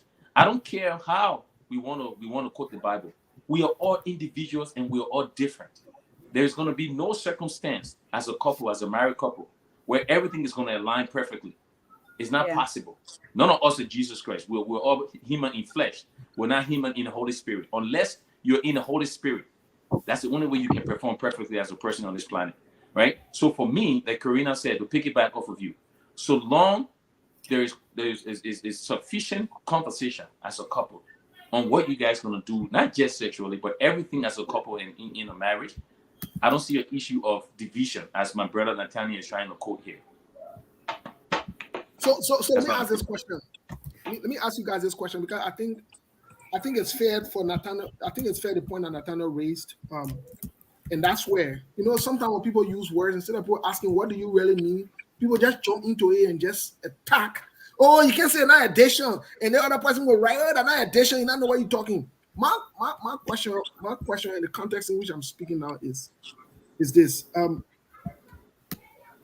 when people get addicted to this sexual thing, and it goes back to Nathaniel's question, to this sexual toy. The truth about it is your desire is not to that man, as to that thing. No. No, it is not. You will pretend, you will fake, but it is not. That's a lie. That's a lie. That's a Steve, lie. you're talking about women and you're talking about faith. What women will do? Can I interject for a second? Everyone in the audience, if you are interested in calling in, Lo-Fi is in the background and got the lines open. So if anybody wants to call in, please let us know. There's the number that's being shared right now. You can go ahead and call in and Lo-Fi will let us know and we'll connect you. Well, so Steve, let me understand what you're trying to say. Mm-hmm. When a woman get pleasure from a toy, no, when a woman get addicted to the toy, we're not using addiction because I'm using addiction. I want to use the word addiction because I'm not sure why you keep saying once. I feel like you were saying once you use a sex toy, you're addicted to it. No, that's not what I said. Oh, so you can. So nobody should just so. No one should use a sex toy because it's an addiction. No, that's not what I'm saying. So please clarify that part because you cannot say you're using a sex toy. You have not said it's okay to use it once in a while. You've been saying it's addiction. I don't care for it. I don't think it's important. Well, that's to each his own. You personally. So here's the point now. Here's the point now. The same way how the creator, the vice president or the co-creator of sex toys is selling it to people and trying to mesmerize it and make it look like. But she's not the only one doing it. Let's not blame the maker. There are also other researchers that debunk that notion. But we're not going to go there. Let's stick with what I'm saying. My thing is but there are health benefits of sex toys. I hope you know that. I really want to say, and this is not just from her. This is not from the creator of a sex toy. So I want to agree that there are health benefit of sexual activities. I want to agree to that generally. That's a general statement I want to agree with. Of sex toys. He says sex activity, so many all in the one. So if you add sex toy in activity, there are some health benefit of it. It's not just by getting addicted to it. I want you to say it. That vibrators have a benefit. No. I'm not going to say. You got to write or say that. The research said it. I see. I can read the research. So let me go back to the question I want to ask now. Let me go to the question I want to ask. Because I don't want us to leave from here today and people making it seem like, oh, you can't have sex toy, you can't do this, you can't do that. Let me ask this question to you guys. Mm-hmm. Because when I hear the word, it enhances, right? When I hear those words, right? Oh, it makes us this, it makes it that. Excitement. Okay. Pleasure. Before you got introduced to sex toys, how was your sexual life? How was your sexual life? It wasn't as excited. That's why they said, hold up, we've been bored too long. Let's try this. Okay. Oh, we've been doing the same thing. I was in my marriage and we needed something fun, extra fun to do. Extra fun. You got to realize that years of doing the same thing for some of us, for some people that have been with their partners for so many years, it is okay. And they always say you got to keep it spiced up. You got to keep it young. You got to keep it. And sometimes you just gotta. So does that mean just to follow with SB question? Does that mean you guys got if the man at work and you want to use the sex toy, you're calling asking for permission and refuses? No, you don't need permission. You guys got callers on the line. All right, go ahead. All right, caller. Let's take our first call. 614-6459. Go ahead. Yeah, hi. My name is Desmond Finley, and I'm calling from Australia. A great show you guys having today. Thank you. The first problem that Steve is having is Steve is identifying the topic wrong. Nobody's discussing addiction. If Steve has a problem with addiction, then Steve got a problem with addiction. But everybody's here discussing the fact that people use sex toys. It's not about addiction. Steve want to discuss addiction. He can have an addiction show. It's like saying people that listen to music, they're all addicts because now you're addicted to music. People use sex toys. A wide variety of the society use sex toys. Nothing wrong with that. First, the people, and the thing again, it's like when Liberian people will have this discussion, we like to make it religious, right? I always go back and I make this comment. Half the people in China, they have the most millionaires in the world. Half of them are not Christians. So God hate us. Is it because God hate us? That's why we are the way we are. We were believing God. So this thing is all flawed. This guy needs to understand that they're not discussing addiction, they're just discussing sex toys. Let him focus on the topic. That's why the last person asked him about, okay, now let's discuss, let's talk sex toys, and you go like, oh no, I'm discussing addiction. Then you have the addiction show. Good point. He got a Uh, point. okay, Desmond. Thanks for your input. Let's take the next caller here. No, before you take the next call, I think it's fair. It's fair that this guy called me out directly. Let me respond to him for 1 minute, please. Hold on 1 second. Let Before I answer. Yeah, Ricky, go ahead. Again, my name is Ricky, and I call you from Minnesota. I want to hands up to your studio guest, the panelist. Okay, sometimes things are easily said and done. And to everything, there are pros and cons. And I think there is a huge, I don't know how the research was done. I don't know how the finally came to being. That's something I had to research myself to know. But I see it that there is a huge consequence when it comes to marital affair with sex talk. If there is a genuine consensus for both partners, then it makes a little bit of sense in that direction. But even as that, there will be a time to come wherein, because I listen to everybody's explanation, and while Sam is saying, sometimes Sam is trying to draw a clear dichotomy that if you feel satisfied with certain things, you want to do it more and more and more. With the exception of sex talk, even in our society right now, there are females, there are married people who are rejecting their husband because of so many different reasons. That is facts, because of so many different reasons. They imagine you adding a sex talk to that situation. It makes it more or less complicated.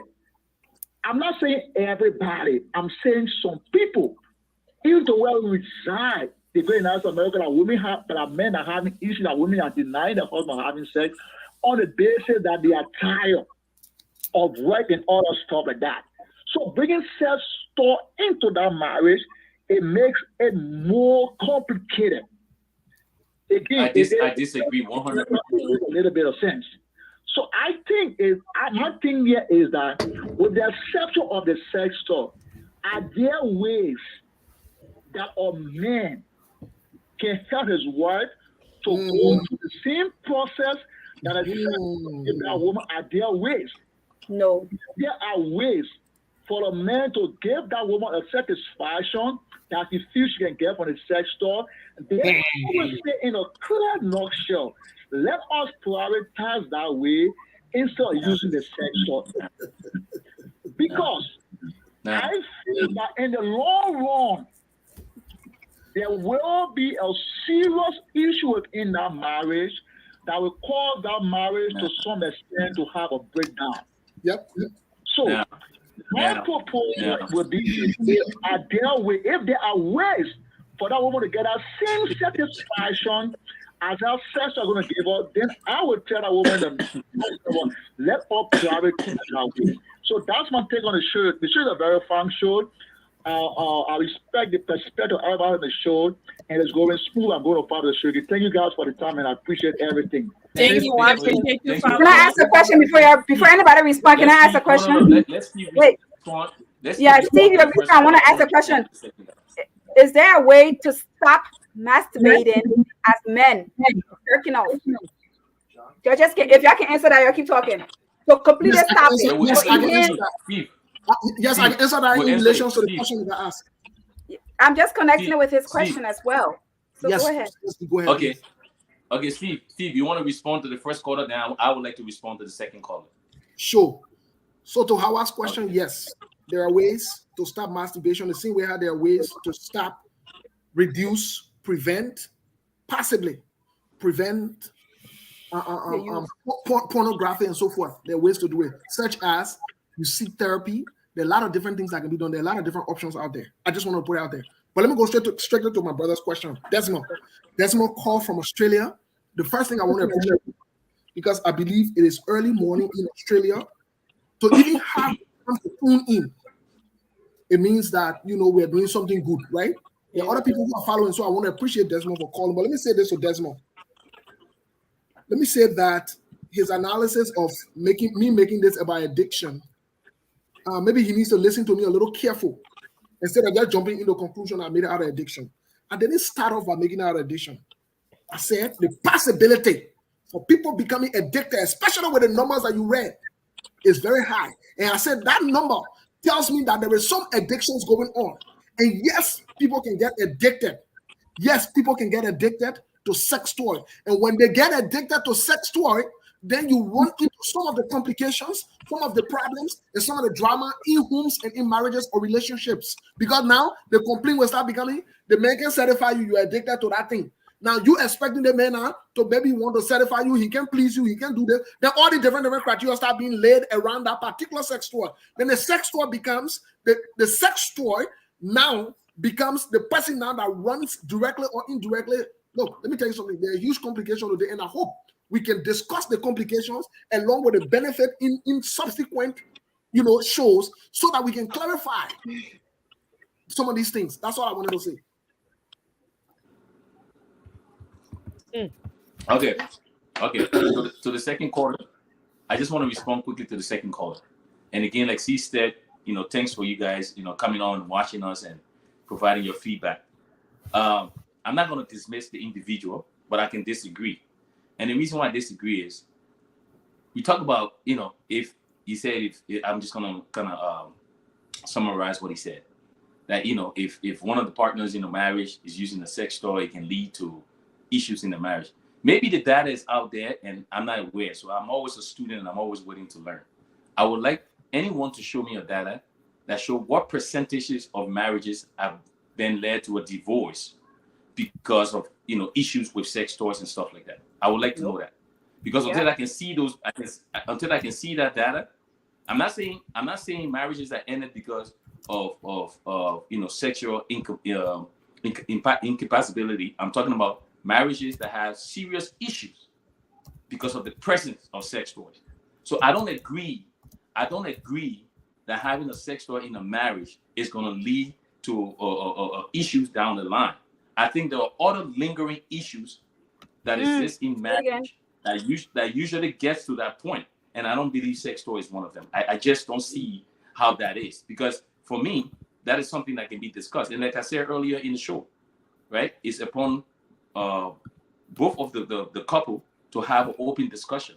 You meet a girl, even before you're not going to meet a woman, and all of a sudden, once you guys are married, she said, "Oh, I've been thinking I should go get a sex toy." Most often, when you meet a young lady and you start to court her and you start to get to know her, if this is something that has been part of her life, it would have been part of her life when you met her. That conversation should have happened long time ago, and I'm sure you would have participated in the act before you even got married. So to sit here and say, or to have me agree that sex toys can lead to a huge issue in a marriage, I just don't see how that is. I need to see some data or something for me to be convinced on that. That's what I wanted to say to the caller. But thanks. We respect your perspective. We respect you calling in.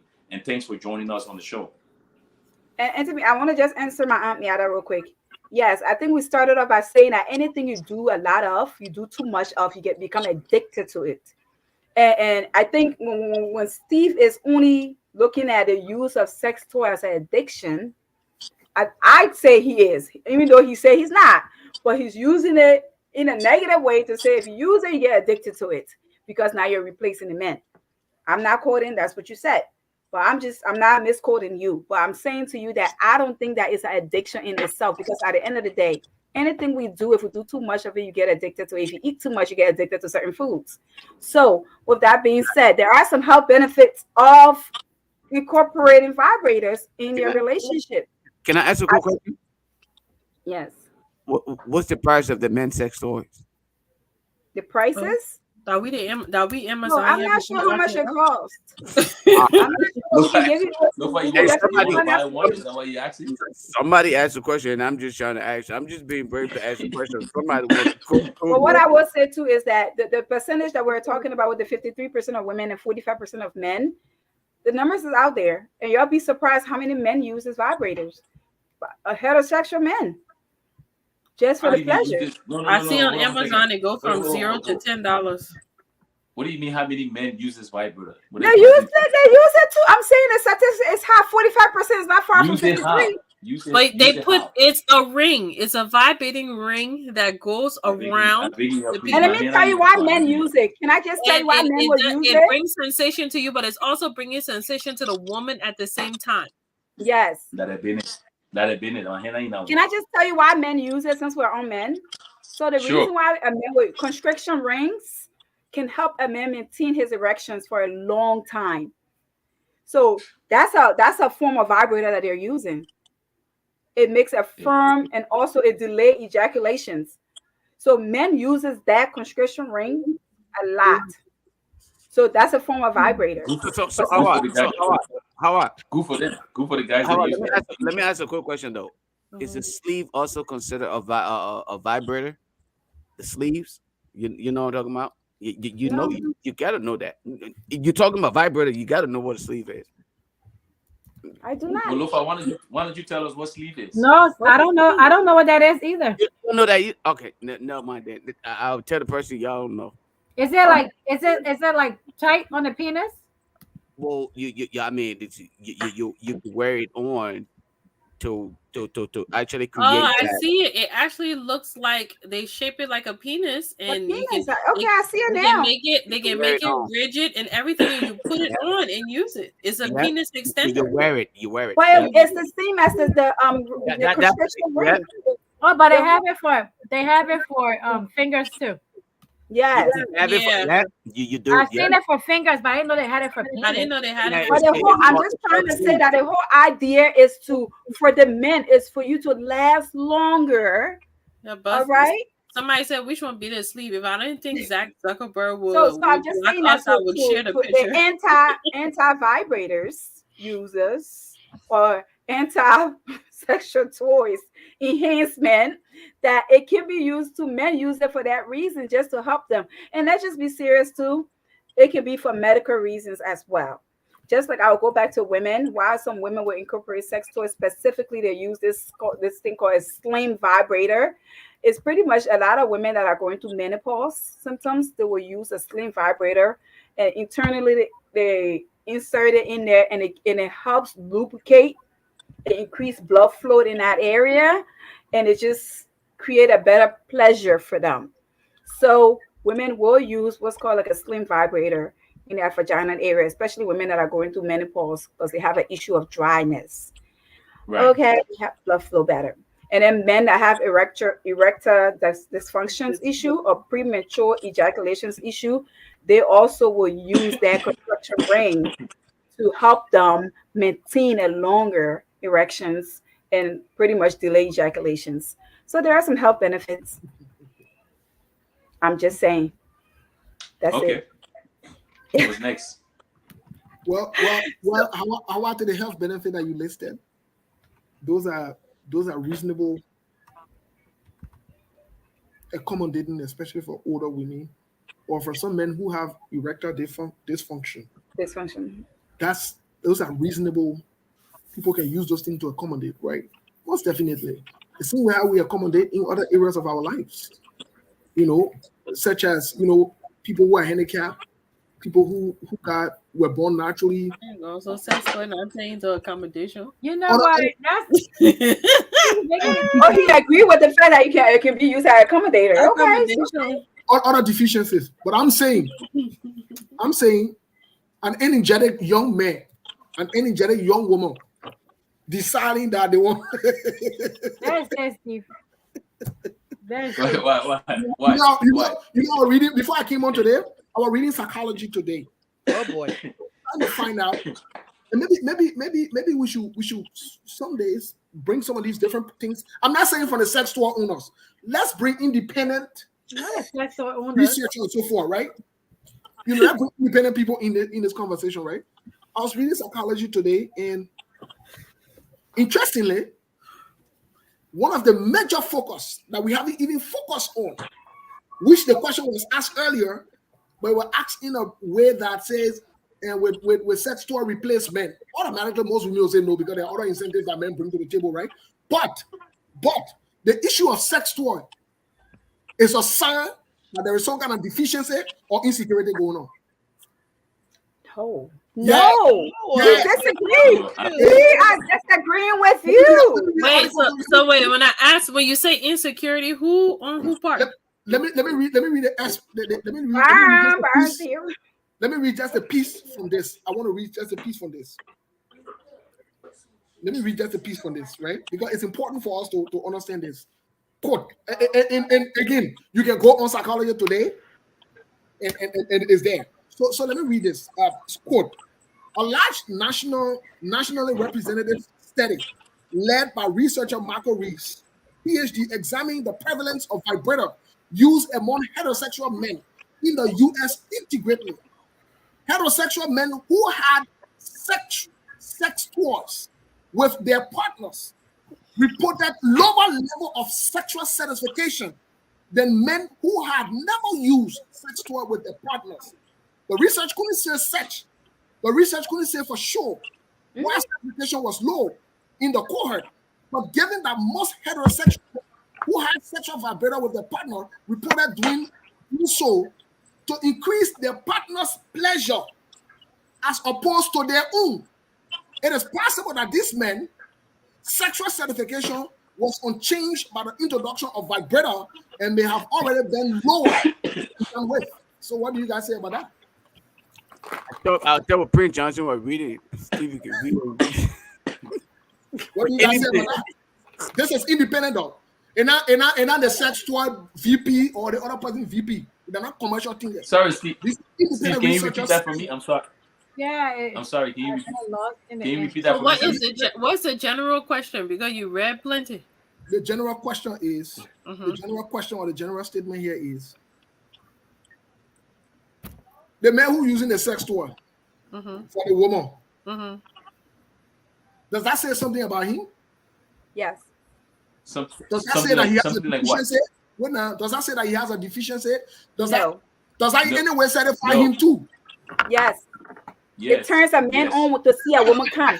But To the see a research woman saying being that's not true. pleasured. The research saying that's not true. That's how y'all want it to That be. But this is That not is a realistic. personal But how do you, thing, Steve, Steve. What? Some Steve, other men would Steve, disagree hold with up. you. Some Let men me would say- disagree say and something. say it does. Let me answer Each his Steve on this own. one then. Okay? Let me answer Steve on this one. How can you say it's not it when this is it's something that is personalized? And I'll speak as a I man just said it. It's a for personal myself. thing. Right. I'll speak for a man for myself. I'll be honest with you. I'm as confident as they will come, and I will tell you there's no deficiency in me that or anything Yeah. insecure about me to Sorry, be say there that. now. No, I'll be honest. If people want to call that cocky or whatever, that's fine. You can label me as that. Guys, can Here's I? the thing. SB, I'm sorry. Here's I'm the sorry to thing. interrupt. Oh, we got a call on the line. You want to take a call? When he's Yeah, done sure. his Go ahead. point. Let's Let him respect finish. each Let other. the man point, let the man Go man. ahead, SB. I'll Yeah, just let we- you. Okay. Go ahead, SB. So for me, like I gave the example last when we did part 1 of the show. I said 22-year-old SB, 25-year-old SB, maybe 27-year-old SB was a little naive. And I was like, macho man. No, this is not a thing. I'm the man, blah, blah, blah. But as I got older, right, and been married before, I started understanding that when you are with a woman, it's not just about you and your pleasure sexually, right? And as I start to understand those things, right, I realized that I had to open up, but I'm just speaking from my own life and my own perspective. I had to open up my mind and become more experimental with someone that I care about. And I'm not saying everybody, but someone that I care about. And I started to realize that women do want men to please them, right? They do want men to please them, man. And you're not always going to just please a woman by just penetrating back and forth and back and forth and back and forth. And maybe, full play and stuff like that. Yes, they like those things. I'm not saying they don't. They like those things. So me using a vibrator on a woman to help her reach her sexual peak says nothing about insecurity about me or deficiency about me. That just means, experimenting with someone that I care about and making her get the absolute maximum pleasure that she can get when we have a sexual activity. And that's just how I see it. That's all it is So for me. every time you have sexual activity, you experiment. He said every time. No, No, I that's can not hear what you I'm say saying. every time. Y'all be that thing. No, I ain't saying Let's every go to the time. caller. If Let's that go is to one the word, caller. the word the man is using, experiment is one or He twice. didn't say every It's a time. continuous thing, and I experiment. Nobody's Let's go to the caller. Stop When we're done with the cherry-picking what caller, you I want want here, to read an Moses. article on Health Central. Let's go to the caller first. Wilford? Okay. Call out your name and where you're calling from. They're listening to you now. Go ahead. Somebody say, "Why look? I ain't showing your face. I ain't showing my face. When? Caller, go ahead. Go ahead, Desmond. Desmond, you on.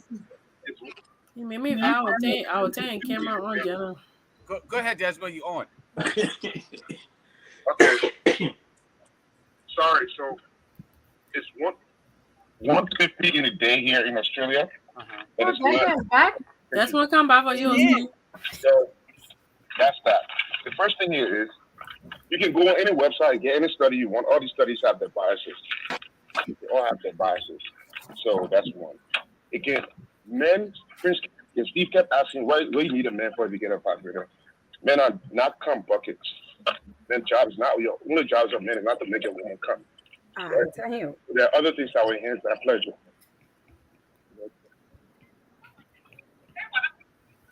Oh man, I can hear Desmond again. Desmond, we're working for you. You heard what you said. Desmond, He did? Desmond, blink twice if you. Desmond, we're working for you. There are other things. Bring it on. So men are not cum buckets. Men job, the only jobs of men is not to make a woman come. Other things can do. A vibrator cannot kiss. A vibrator cannot hug. A vibrator cannot rub nothing. You can smack her ass with nothing. By the way, sorry. But the point of this topic is like there's just vibrator just enhances the pleasure for the woman. If she wants to use it, to use it. Why are we so judgmental for things that are not really concerning? Again, to your study that you just pointed out, I can go to that same website and pull a study that will tell you. You cool where we're going to a vibrator too. Desmond, leave this thing So now I alone. gotta go back to work. Desmond, leave this thing alone. Desmond, lead it to the calling you. So Desmond, think about resting out. in as much as it sounds funny and comical, first of all, maybe Desmond needs some listening tutoring. When people speak, you don't just respond to them because you want to come and make a case or to take a side. It's important for you to listen to what people say. Wow. I never said here men were responsible for crime or whatever context, whatever statement he used. I want to be clear. My point is very clear. I am not anti whatever you choose to do with your life. However, my responsibility is to point out the possibility of addiction. When you decide, that's one. No. You can't. Let's keep it to the conversation we're having. We can say there's okay. Let's say, for example, there is a possibility for everybody to die. Let's just say it that way. So does that mean exactly? Does that mean that if we are talking about somebody taking gun and putting it to the head, we should say, well, there's a possibility for everybody to die? Don't stick with the conversation we're having. I'm possibility for addiction everywhere, but we can generalize it now because we are talking about vibrator. So let's stick with the vibrator issue. And what is it that when you get addicted, what can be the impact? This is what we must communicate. We can't just evade that conversation because there's a possibility for everybody to be addicted or something. So maybe Desmond needs to go back and read this particular article and then make sense of it before he come here to speak to it. Because what I read here was clear. If you want me to read it again, I can read it again. The thing is clear. I'm asking a question. It says in this article here, basically, that it says two things. That either that man, it makes the man to feel. And I'm not saying SB, I'm talking about national study. SB might feel confident in that. That's fine. You know, we're all different, right? It's not applicable to me. It's not applicable to SB. But we're saying based on research, we're saying based on the research that was done nationally. You know, when you conduct this national research that are done, people take men from different race, different gender, different age groups. So we can't just dismiss them and just kick them to the side and say, oh, everybody can get addicted. And not every man can feel that way. That's true. Some men are confident. If it's not in your case, that's fine. But we're speaking in general here. So this is what the research is about. Now, if you don't want to believe it because maybe you are stuck and say you believe in what you believe is working for you, that's fine. There's nothing wrong with it. Maybe you are not addicted. That's okay. But we cannot restrict this conversation to we who on the show. No, we can't. Okay, can I just say something, Steve? Can I read this article to you? I agree with you as far as what you're saying about there's a possibility of addiction, but they don't have any concrete numbers to tell you a specific number of people that have been addicted to sex toy, because the reason of uses has been only for enhancement. They haven't been, oh, because I need to use it. So therefore, this article is stating pretty much that they don't have a concrete number to tell you that there is this amount of women or men are addicted to sex toy alone. Now, as far as the insecurity that you're talking about, insecurity goes on both ways when it comes to sex toy. Sure. Just like how men may feel insecure that is being introduced without their knowledge, because this is when men are insecure about it. Most men are only insecure about sex toy, as this article stated, because it's being introduced it's being used without their knowledge, right? And then most women are more intimidated because they don't want to be judged. They don't want to bring the topic up. They don't want to introduce it, so that therefore they prefer using it by themselves, because they don't want your partner looking at them and having this vibrator anxiety, which is real. Vibrator anxiety is real. It's when a man believing that their partner uses vibrator to replace them. And it's often attributed to the fact that tradition have brought this negative use of vibrator, and it made that it's surrounding gender roles, and it has like a masculine issue. If you use a vibrator, that means you're taking away something for a man. Whereas women are also insecure about using it. Just so you know, just like men feels, women also feels the same way. Two researchers stated that. I just wanted to clarify that. I don't want to get off topic. Perhaps this is something we can discuss on the next show. But since we want to talk about insecurity in marriages and relationship, because I can make the argument about guys being insecure that the women make more money than they do. I can make that argument, right? But we can have that for another show. I get what Steve is saying. Steve, I would be very insensitive to come on here and argue against you that there's not a possibility of people being addicted to it. Dude, there are people who, when they make their first $1, their first 100,000, doing whatever business they do, they get addicted to making money. They want to make the next 200,000 or the next 300,000. So addiction, someone in the comment, I think it's Miata or something, talks about, she wanted you to specify the type of addiction. Addiction can come in so many different ways. So I agree with you on that. The part I'm trying to understand, comprehend in the comment section. I see my brother Cornelius, Ricky, who's making a lot of comments about sex. He's been very, very adamant that sex toys brings about, destroying a relationship in a marriage. Somebody needs to explain this to me and show me the data as to how this happens. I don't think it's done. But I looked it up when you said it, and everything is falling back to communication. Everything is not saying that. And that's what I said when the first person called. Communication is a factor. Mm-hmm. And so then it goes back to what SB said earlier, to the point that SB made, and you guys refuted it, and you brought about going in the shower and someone masturbating. When SB made this point earlier, and I started laughing straight when SB made that point, that if a woman has the sex toy from the man, it's part of lack of communication. SB said you agree. We didn't disagree with you. I disagree with that. You missed the point. Jennifer didn't understand what he has said, and she had a rebuttal for him. And then he came back and said, "No, when we get in a relationship, tell me that you have a sex toy." We clarified that. Yeah. So why if you get three and you have two on the bed, you want to show you one? See, stop it. Just tell the man you got sex toy, or tell the woman you like to use it on her. I want you to also know that some men enjoy using sex toys on their women because they love to see their pleasure. Do you know that? Some men enjoy seeing their women be pleasure, so they like to use it on them. So and some men don't mind the woman joining in on the pleasure, while others want the woman to be a receiver and just sit there. So while others don't mind the woman participating. I just want to watch. Can I read a message from the Across Africa inbox? Sure. It said, I'm a Caucasian young woman following the show. My boyfriend is African. How would you advise I introduce my boyfriend to a toy? I love him. Communication. Tell him what you use. No, but no. Let me give a quick advice, right? Mm-hmm. For me, sometimes you poke the bear indirectly.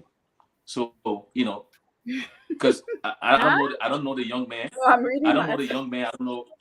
No, I said sometimes you poke the bear indirectly. So what I would advise to the young woman is, because of some of us and our upbringing and just our beliefs, the foundation of our upbringing, the principles and morals we grew up upon, some men, and I'll say some African men, are very stern when it comes to their belief. Like nothing is Yep. going to turn their head.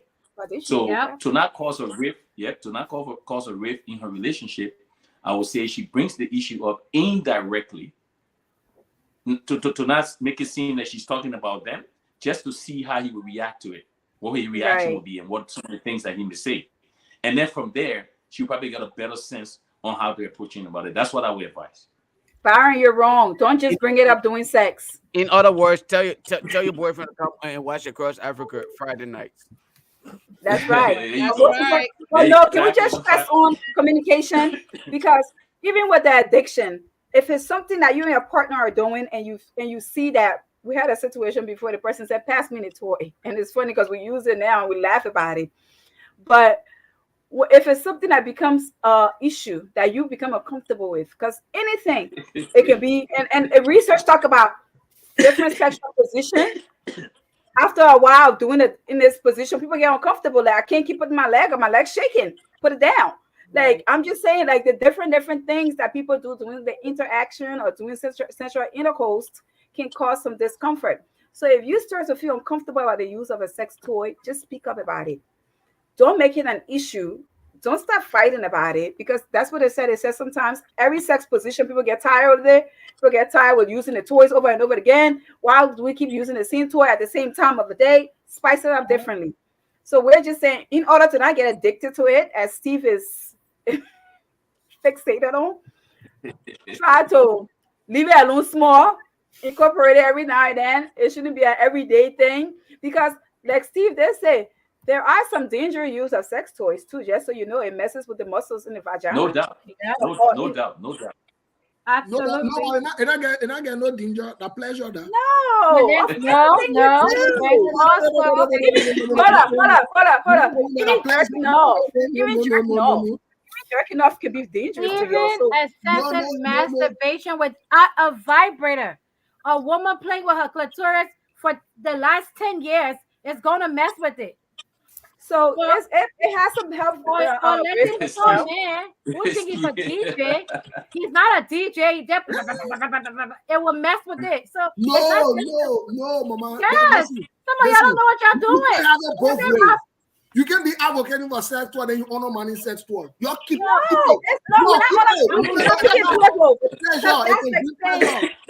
that's like saying only focus on the positive and leave the negative out. That's not come on now. That's not reality. In fact, I went as far last time we were having this conversation, and Lofa even played a video. I don't know if Lofa here to play that video. We saw it on a page when Lofa tagged all of us. And I saw all of y'all jumping behind my brother SB, and y'all giving yourself a hard time with that thing. We said it.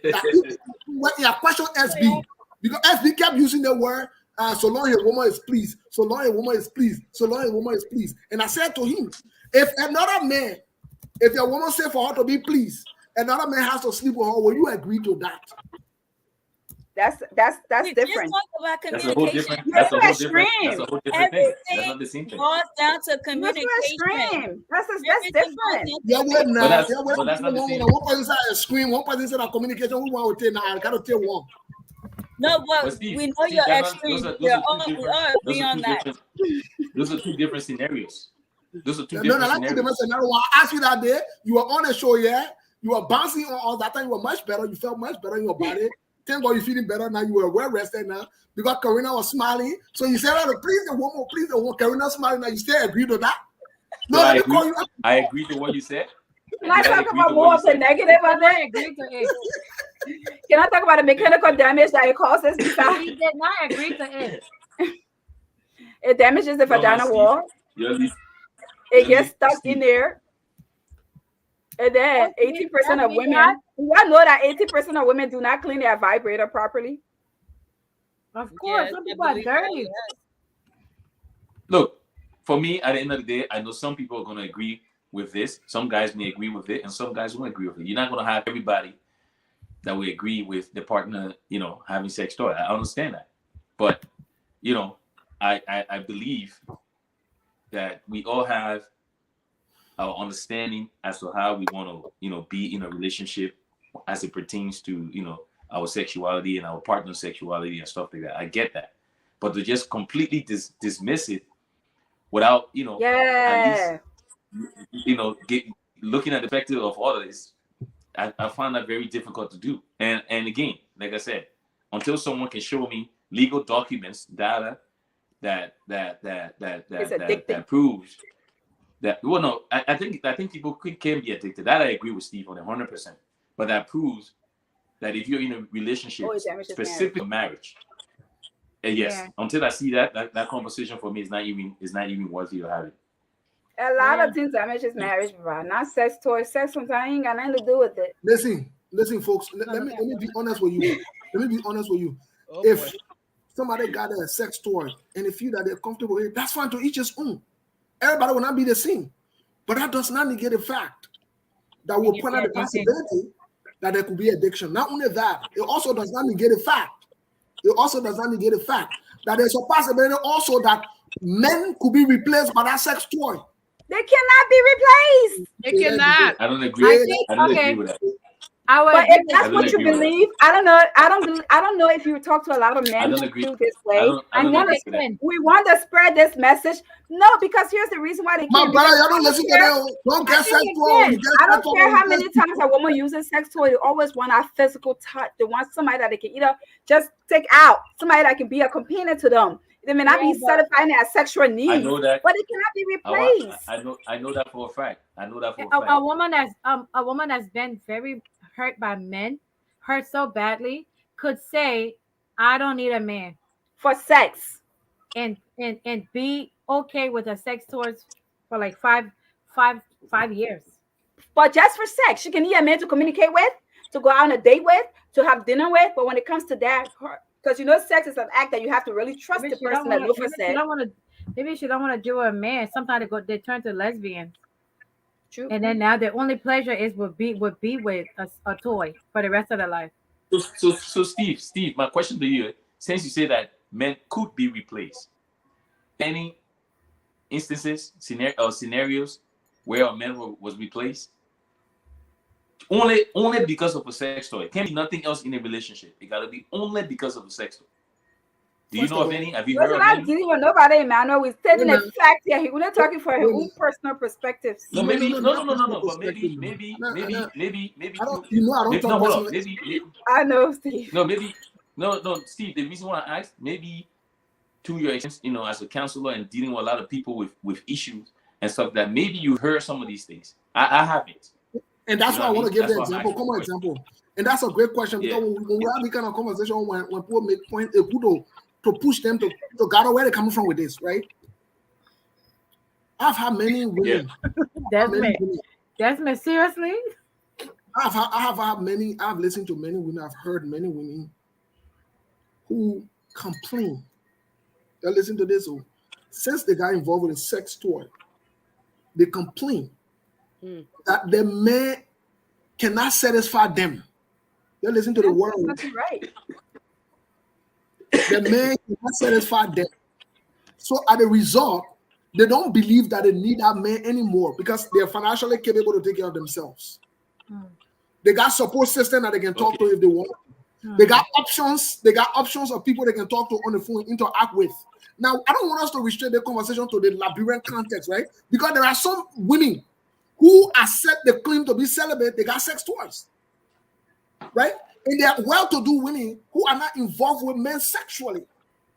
Now, some of them got to that point because the sex toy does that part, take care of that part of their life. And they see men, some of them, they see men as the only action that men had to them was to do that part. So you see, we gotta take into consideration all of these different contexts. But Steve, that's completely different, my brother. No, it's not completely different. So wait now. Let me tell you why. It goes back to the addiction part I talk about, right? It goes back to the addiction part I talk about. Again, I will say this: when people get to a certain point where they get addicted to sex toy, because again, we're talking about sex and toy. We're not talking also about, you need men to pay the trash. You need men to do that. That's what we're talking about. We're talking about the sexual aspect. Now, how sexual come in? Sexual don't come into consideration because sexual got to go and, like somebody said earlier, sexual would knife your butt or would do this. No, that was not even the context. So then I'm saying, let me ask you a quick question. These women you mentioned, they were replacing these men solely on the fact that they didn't need them anymore sexually because of sexual. No, they don't need them sexually. What do they need them for? No, but listen to my question though. As per these women that you talked to or you have heard about based on the scenarios you're giving, yes, those men were replaced only because when those women got to a certain point sexually, they felt like the men were incapable. It was just based on that and nothing else. Yes. SB. 100%, nothing else. SB, do you mind if I play this video? Maybe it will probably make Steve's point on here tonight because this is what he referenced earlier. Sorry, guys. I'm just a producer. You want to call me? I got to do my job.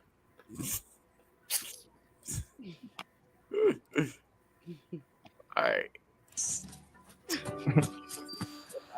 Oh my God! Baby!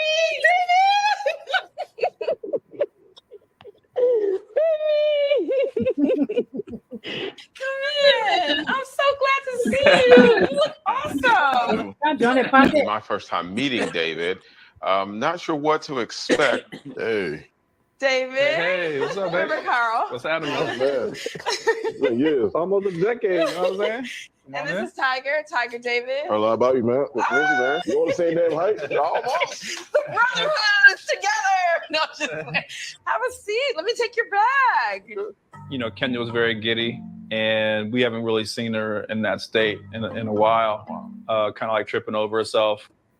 Puts me a little on edge because I suddenly being moved out of Kenya's bedroom just as another person is suddenly coming back into her life.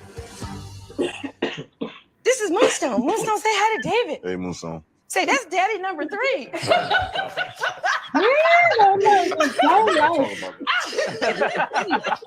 Kenya looks great. It's the same. It's beautiful. Same shape, same exact energy, same person. Oh, it's so good to see you. So what's going on, fellas? Hey, man. Just chilling. What are you doing now? I produce and create music. Okay, that's what's up. You and Kenya, you know, you guys were really in love and had an amazing relationship. And then you guys went your separate ways. What do you feel that it is about now that brings you all back together? So my main thing is about money now. I decided, you know, I gotta take care of my mom, take care of my family in general. So I don't really have time to invest in a woman 100% no more. But I still want, you know, affection and love. I feel like Kenya is the only one who can understand my lifestyle right now. I definitely feel like we have a stronger connection now that we can understand each other's perspectives. It just makes sense. I'm going to take out Moonstone. You're okay here with the guys? Yeah. Good. Yeah, we'll just chop it up. The three of us will just talk and This chop is it up. going swell. Thank you. I'm the luckiest woman on the planet. It's so nice that Tiger and Carl want to vet David. Like, what if a woman had a man to vet all of her new dates that she met online, to make sure he's cool, to talk to him, let him know what we expect here? You understand? That's like a privilege. Yeah, man. Okay. Can we? Okay. A fun story. So TLC be having all type of stuff. I tell you. Well, that topic just ran into another topic that we have to sure save did. something for another show because That's about part 3. but it won't be labeled. It won't be labeled what is labeled now. We'll change the topic and discuss that part. God bless your heart. God bless your heart, boy. I'm crying. God bless your heart. I cannot do that. You'll be all So right. each his own loafer. But okay, I think we can get in our topic next week. Yeah, for sure. Lofa, please come back and play the video perfectly for us.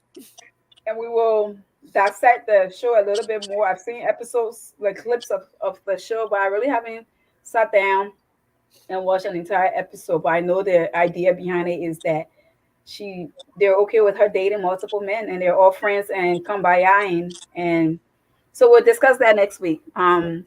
To see why all I bring people didn't think about it. Because And then that okay with Troy, then you feel okay, you'll be okay with No, that. because they have to face the reality that the days of only men having multiple women, yeah, Child. it's over. Women are doing it too. Is it okay? Is it taboo? This is why we're here. We have these taboo conversations. Y'all know that conversation not going nowhere.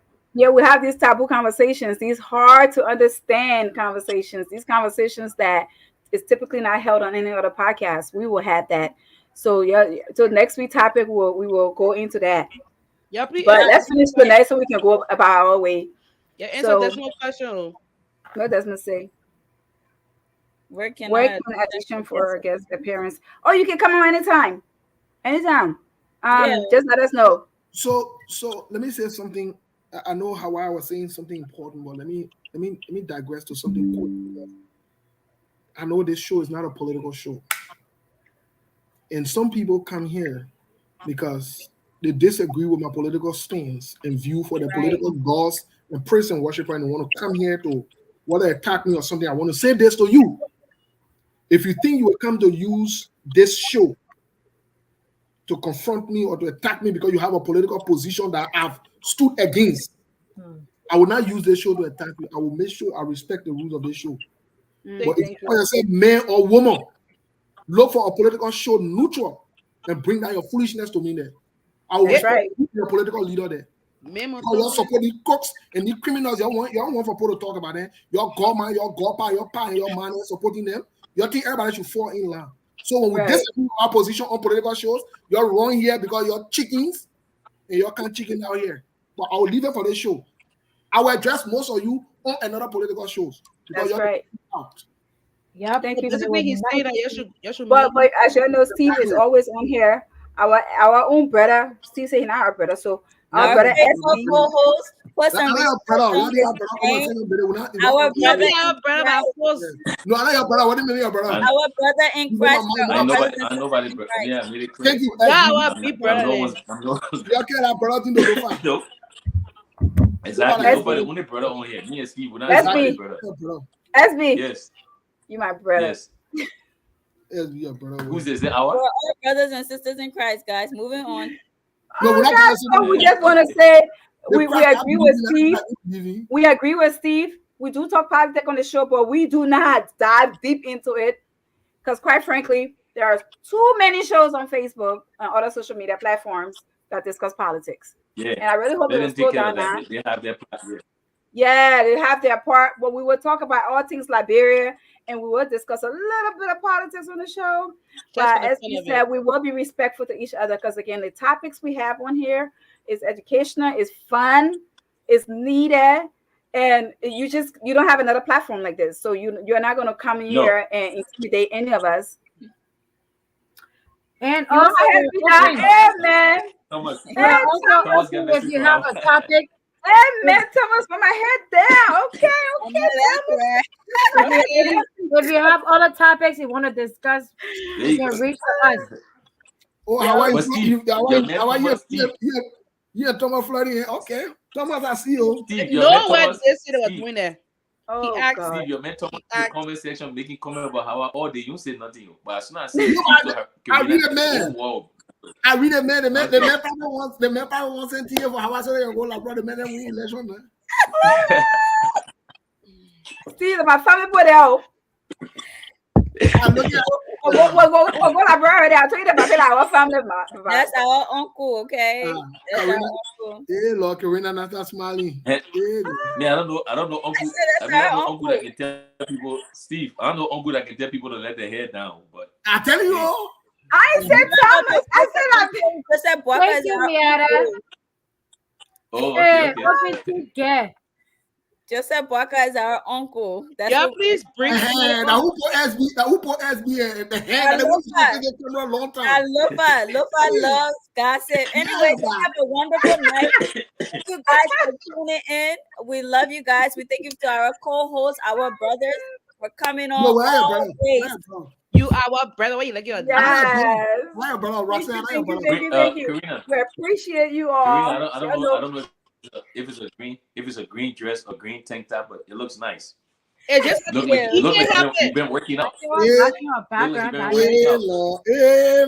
Y'all better put hand on my auntie name again. Y'all better put hand on my auntie Miata name. Okay. Look like As my friend Karina Karina, again, look that when I diet. see you, I say, yeah. That diet is paying off. That had to end the with a compliment, huh? Okay. Of course. But no, seriously, And I just we want to say, appreciate you all. We thank you guys for joining us. Oh Lord, they put everybody individual. That's crazy. I'm not running it down. FYI, it's not me that's doing this, Wilford. Up and down. I'm like, I said, my boy SB2. I said, Okay. Appreciate our like brain brothers. Okay. Exactly. That's right. That's right. let me see your open tea. Yes, let's see it. Let's see it.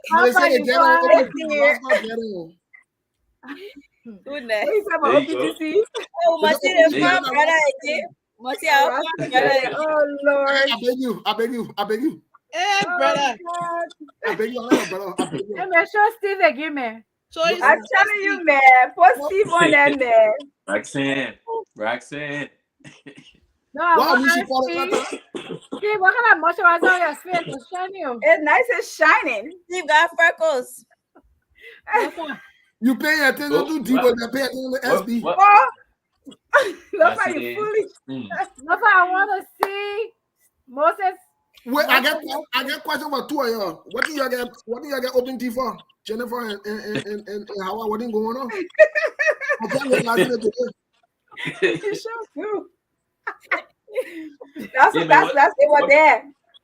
Where's Vanessa? She had to go. Whatever they say about women with OPT, that's a lie. That is not true. I got it from my dad and my mom. Oh wow. I got it from my Vanessa? it from my daddy. But it's not true. On a hot date. Wow. It's not true at all. Okay, y'all. Come on now, Steve. You just came about OPT for real? Wow. What That's why I don't party. I'm not a party girl. But I see my boy Desmond.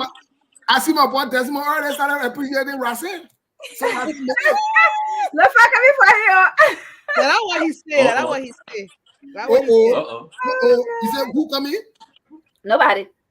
Can I say something? Can y'all please bring somebody on the show for Moses to be flirting with? Because it seems like he don't have nothing better to do but to be talking about SB and Corina. So we need somebody. Exactly. No, I'm not inside.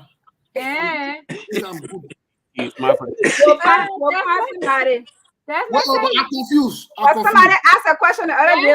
They really wanted to know if he was single. No, but I'm confused. I'm confused about something. He's married. They were already in his background. You're not going to in trouble. Exactly. Thank you, that's man. Then Karina here, Lofa, I suspect you. What are you going on? Take my name out of your conversation. Then Roxanne here, what are you going on? So you see Lofa here, just start bluffing. What are you going on? Who Lofa start talking, start bluffing. What are you going on? Me? Who? No. No. You know what? Years ago, I think about a year ago, Lofa talked about us doing a dating show. Really got to get into that. No, but how Karina already know who can make what happen on the show. What? I'm surprised to know what didn't Rossi acting like that. What? So you get why all the shining color and soon Lofa let me clarify something to you tonight and to everybody. SB is my brother in Christ. Thank you. Your brother. The last time we checked your brother did that thing. Nobody's stupid yet. Stop it. You the only one. Yeah. My drink finished. You the only one with the propaganda here because they see you have Lofa bluffing. Lofa show your face, brother. Yeah, Roxanne, I see you play the time. Don't stop. I'm just glad. Everybody on the show that brother, that beat brother, that beat. No, Lee. I said, look at Roxanne do blush your hair. Well, no, seriously, we gotta go. It's almost 11 o'clock. We gotta go. Thank you. We have fun on here. I will say one thing about us: we will have fun on here. So, y'all, thank you. Please follow our show. I mean, it was great. It was great being on the show as always. I hope I can be back next time if my schedule permits. Please. Great seeing you guys. It's sad Vanessa left earlier. Let's have a date. She's on a date. Oh, okay. Well, you see, you gotta keep it spicy up with the husband. Y'all, this whole once you get married, just not in the husband. That's in our old school. Okay, yeah, I got to try to keep going. With that being Yeah. said, So great we show, want to talk guys. about the You guys woman look with three men. fantastic. Huh? Yeah, thank you so Yeah. much. As we stay on after we leave, I want to ask you something. We want to talk about the Oh, three. hold on. So somebody wanted to say somebody wanted to say hi to you guys. Blair? What? I gotta run, Steve? folks. You can even hear me. Steve running away now. Stevie, Stevie, why are you running away? I'll leave that Steve make you his guys are sleeping. comment. Let Steve make his comment. Steve, My big baby. Oh, My the big baby wanted to say Oh, hi. I love it. she's And I shy. love your hair. Oh, oh, she's so cute. Come, you Ooh, want to say hi? Come here. freedom, girl. That's a one. wow. Okay. Girls. Yeah. Hi, girl. Hi. I got the whole. This is so cute. There you go. You got the whole Now they They're can go back. adorable. I had them locked up. all the way Let's show you back some of to the Karina Kenya. Bar. Let's show you some of. And that's what he's saying. That's what he's saying. Let's show you some of the Karina Bar. I can't see. I didn't make it clarification. Stop it.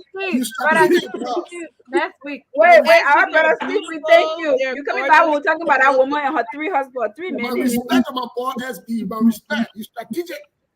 No, seriously. Yeah, please come back when we're talking about the woman and her three men. Let Lofa be out here and say, Rasen, you're throwing Lofa ain't ready yet to show Roxanne what it is. Yeah, I know. Why you get I beg. Let's don't put me in there. Lofa not ready yet, but we do. Let's all right. Leave Karina. No, please. Look at Rasen, look at Rasen blushing to neighbor. Hey, Rasen. I'm not blushing. Hey, go. You blushes. I'm not blushing. There you go. I said, I saw Rasen left the show 3.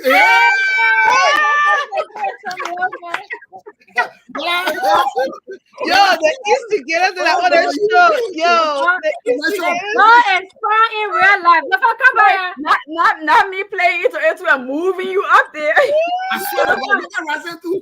See, Look, I show him a pretty bald face. You saw him with the movie. No, look at the 2024, but you make a big lip, bro. You make it. You even have glasses on. He wants to say real hot boy. So if I tell you, I say, can you show you what he's working with? We appreciate all our men. Y'all look good. All of y'all look good. Say Lofa look good. You're not done. Say Lofa look good. All of y'all look good. Don't be that thing, man. Say Lofa look good. Jennifer, let's take our set out of it. Y'all keep talking about your Yeah, we gotta go, folks. Lofa. Y'all stay there. I bet you. Y'all stay off for it. We'll watch y'all. Yeah, hold on. No, we got to leave. I just want to see Lofa one more time before I go. Keep saying here. Y'all foolish. Y'all wait. Let me how you doing, me, Lofa? Okay, I got you. Good night, guys. Do you like to talk about religion? Do you like to talk about sex? Do you like trending topics? Then join us live on our weekly podcast and follow us on our various social media platforms under Raw Conversations.